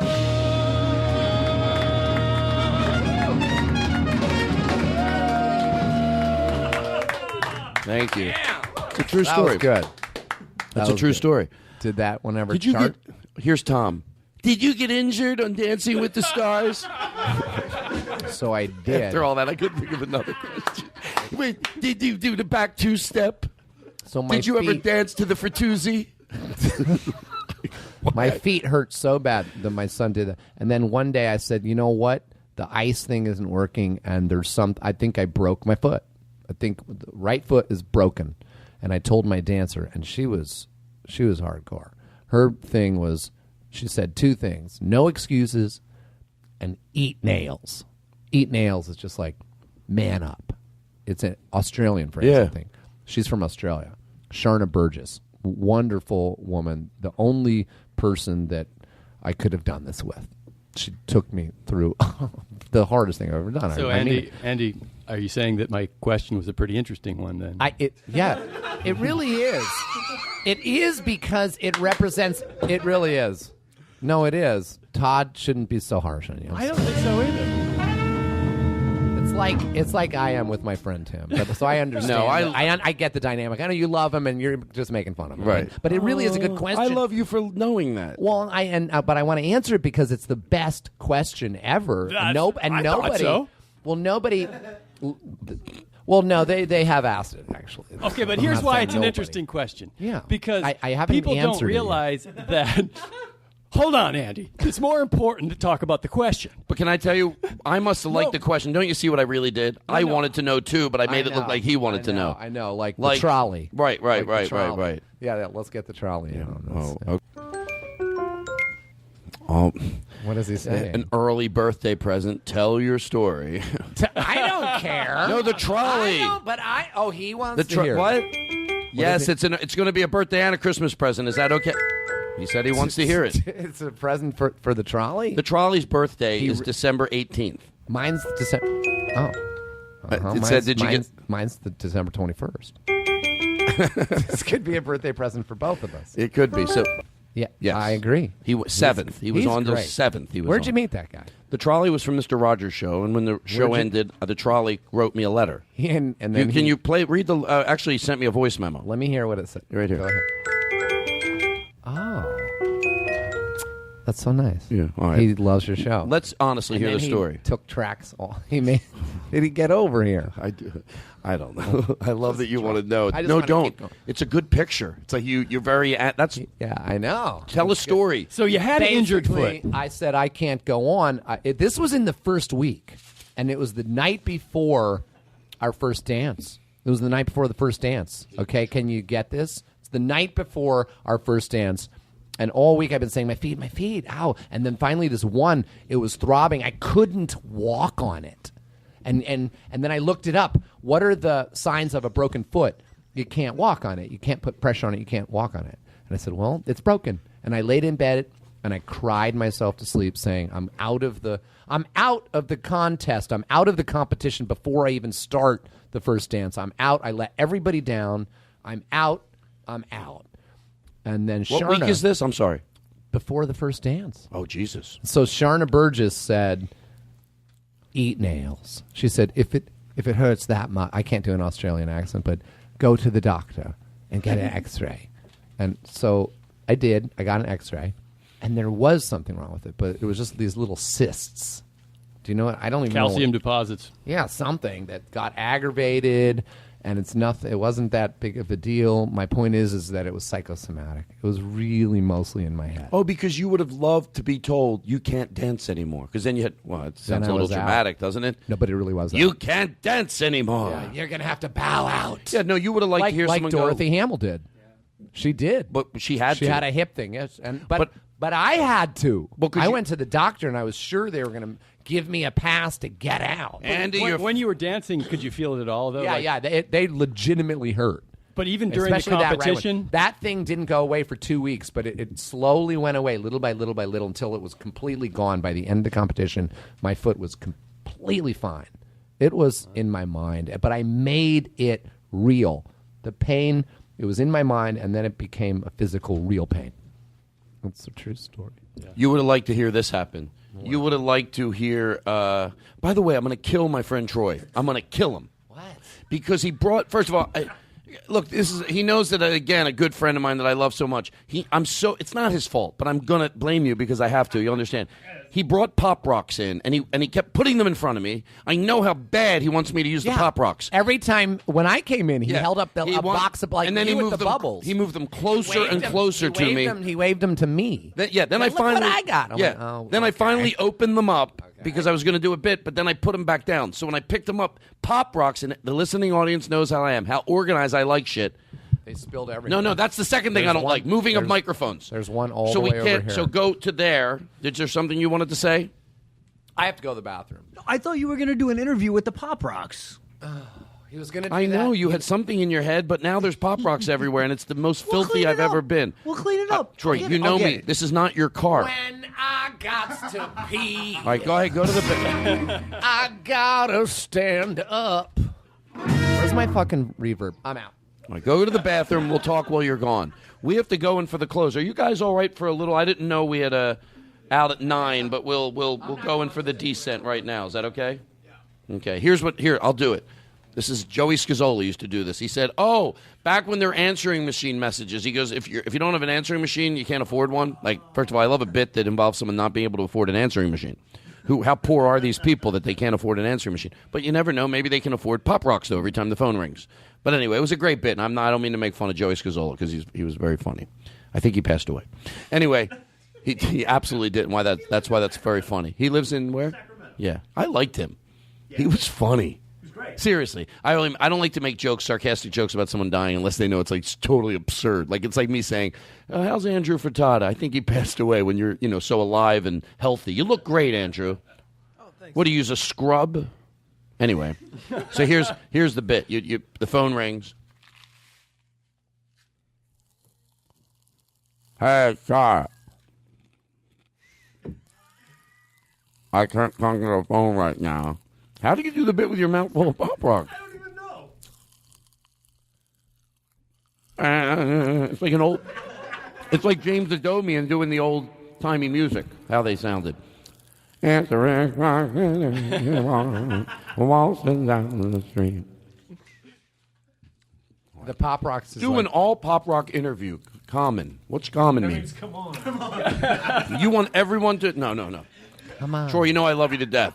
I can't believe you're over there with a magic marker. It's bothering me that you had to He writes, do an all Pop Rock interview, and then he goes, come on, and he obviously he went over the C, the M, the come on, like he wrote over it 3 times, like that would emphasize it to me. Like normally if he just write, do an all Pop Rocks interview, come on. But he didn't want me to read it like that, so he kept writing over, like he wrote C, and then he went over it like 8 times. He went over the M 8 times. He went over the O 8 times, the N. So it's supposed to be, do an all Pop Rock interview. Because come on. Your initial response was going to be no, because I'm going to spill the Pop Rocks again. Yeah, well, that's why. All right, listen. What's this song here? We're going in for the close, Andy. Okay, let me ask you, do you edit this down? I want not... Very rarely, but sometimes I'll neaten something up. But very rarely. You just let it play out. You know why I learned? What? Because in the beginning I would make... The edits mostly were just like, it took us a minute to find a song, so we'd clean it up. But then sometimes if I thought, well, we got lost. But then I realized getting lost is part of the journey, and I hope I'm right, because now we edit virtually nothing. Little. Very little. And then where is your podcast on, like, the iTunes charts? Here's what somebody told me, and maybe it's just I'm leaving a wide opening for myself. it can go from like 38 to 88, right in that range. And so, Right. as long as I'm in the top 100, I'm always happy. That's great. And then that probably depends on the guest.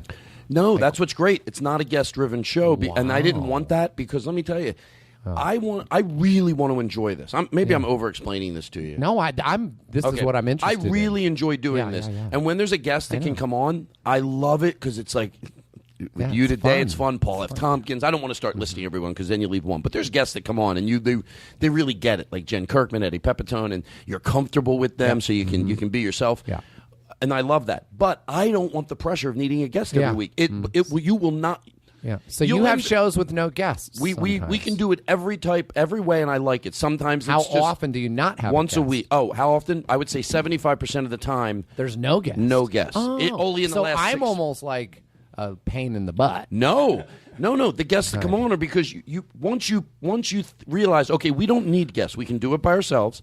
But guests are just when you want somebody that you think will fit into the energy of the show. Frosting. You Well, know it's- what? Can I be honest with you? I really do wish that I was for this show and your energy. I wish I was in one of my drinking modes. You know what? It would be fun. I'm not for. I'm not gonna lie. First of all, lying fun. will not be your road to recovery. So I'm not going to lie either. I see what you mean, but you know what I what? mean? Be so fucking proud of yourself. Because let me tell you Yeah. something. There's people. It sounds corny, but I told this to my nephew when he was going through problems like that. I said the advantage of being clean is people look at you, and you should take this in and you should know it. It's the only fucking flip side about having a past of whatever you did. If someone out there is listening, addicted to whatever they were addicted to, when people see you're clean, they look at you like a superhero because it's fucking hard. I get it. Yeah. I get it. It's fucking hard to be clean. So people, hard. when I hear somebody, I go, "How long have you?" I know what you mean. You don't want to Yeah. give a number on it. With Yeah. my nephew, It's been a long time since way last year. Well, you know what? Pushing a year. When my nephew hit 2 years, I didn't realize it. 2 years says a lot. That's it means a lot. you have said a fucking lot. Uh-huh. Do people, I had 2.5 years once. You did? Yeah, 2.5 years. Was Then this- I had a year once. Then I had 9 months once, and 6 Yeah. months, and 3 months, but they're all different times. I was going to say that you can do 3 years or 5 years. People relapse after 10 years, but I don't. People stay sober for 20 years and then shoot their heads off. That's all fun. kinds of things happen. Well, now you're just trying to be funny. No, that no. No. What if that was you trying to be No, funny? do that thing. No. Hey, Andy Dick is in the studio. There we go. I knew a guy that had 20 years sober, and he was just so frustrated. He went out back of his own yard and shot his head off.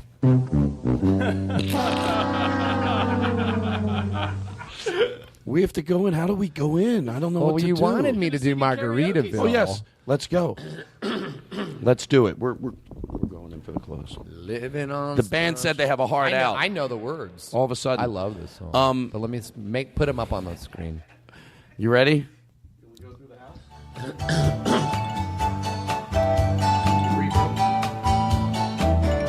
You can slowly bleed in the real band. Living on, where's the words? Nibbling on sponge cake, watching the sun bake. All of those tourists are covered with oil. I'm strumming my six string on my front porch swing. Smell those shrimp dip, they're beginning to boil. I never knew those words there. Hey, everybody. They're beginning to boil. I'm not done. I know. Wasting away again in Margaritaville. Searching for my lost shaker of salt. This is the part I love right here. He goes, some people claim that there's a woman to blame, but I know it's nobody's fault. See, the first one he said is it's nobody's fault. Oh, the second one he goes, it could be my fault. I don't know the reason. Hang on, listen, you gotta listen to it. It's great. I stayed here all season. Nothing to show but this brand new tattoo. I really sound like shit, but that's okay. You're doing good. But it's a real beauty, a Mexican cutie. How it got here, I haven't a clue. Andy Dick. Because I was so drunk. Oh, look, horns. Let the horns. Wasted away again in Margarita. Let the horns take a round.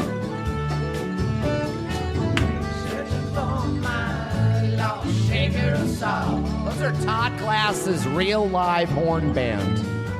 Some people claim that there's a woman to blame. Now I think hell could be my fault. Our guest is Andy Dick, America. Young America. I'm not done. I know. I don't want you to be done. Flip-flop. I don't want you to be done.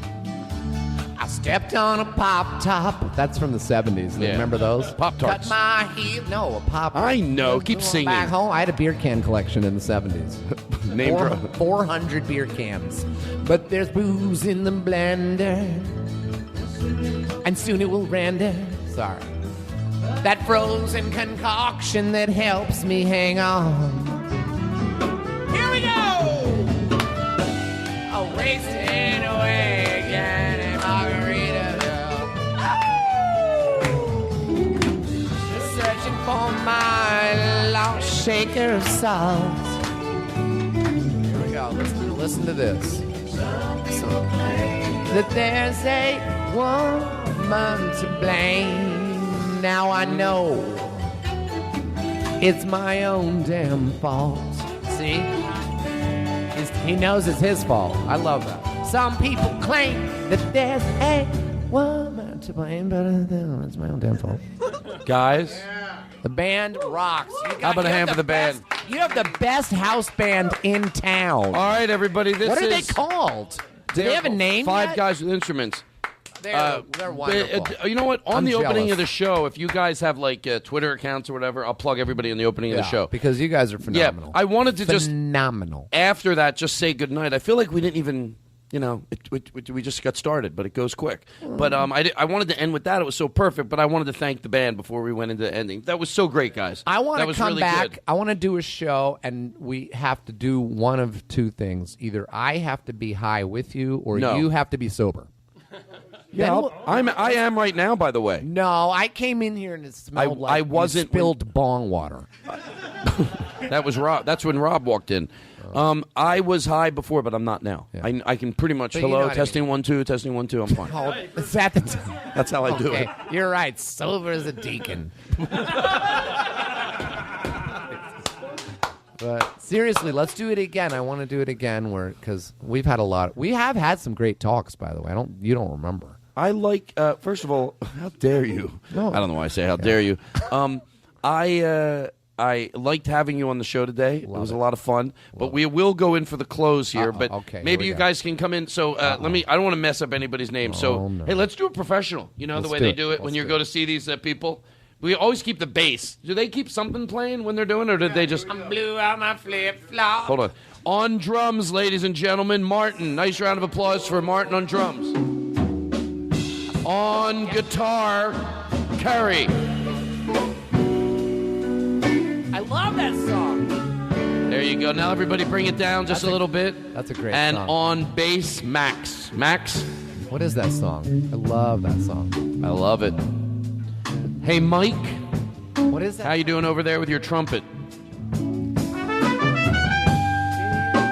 they're doing something different. They're all playing something different. There you go. And then last but not least, on sax, Frank on sax, everybody. Frank on sax.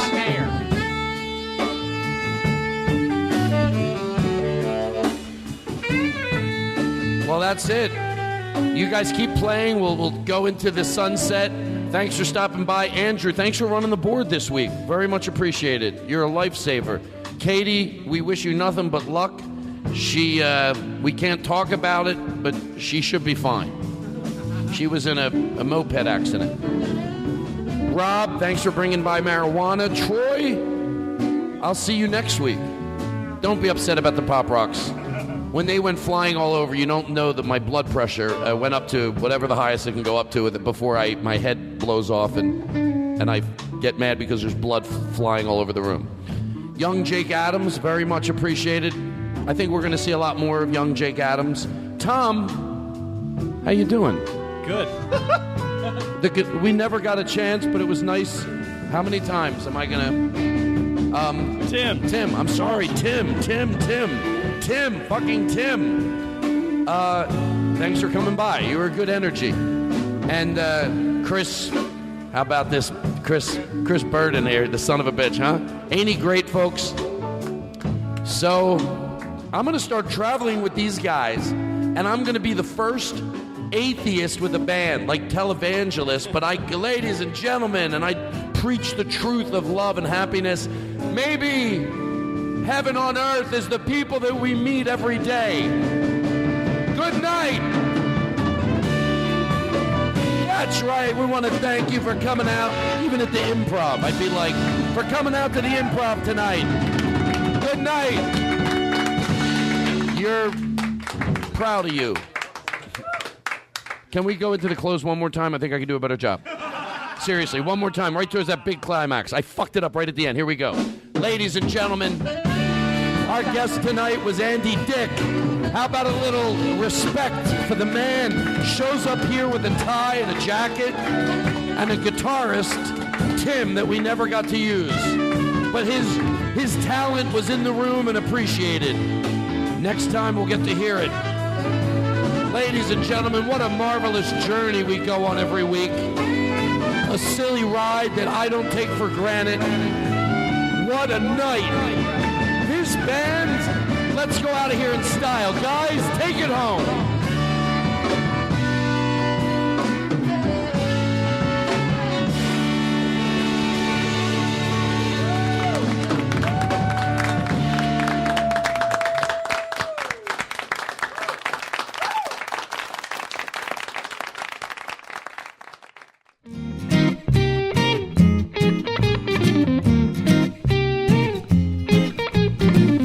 You're here with headphones in your ear. There's a lot of show left, so stay right here. Hey, this is Todd Glass. Could you do me a favor and like this video? You know what? It sounds desperate. They have me read these things, and it says, look, I don't have to do it. I get it. But if you're going to play, at least play this one where, please like it. Oh, please. Oh, really? I mean, have some dignity. And by the way, subscribe to my YouTube channel. We've got high on the mic with reverb class. So anytime you're getting low, instead of letting go, sit and let the time pass. Hey, here comes another Todd Glass show. Hey, here comes another Todd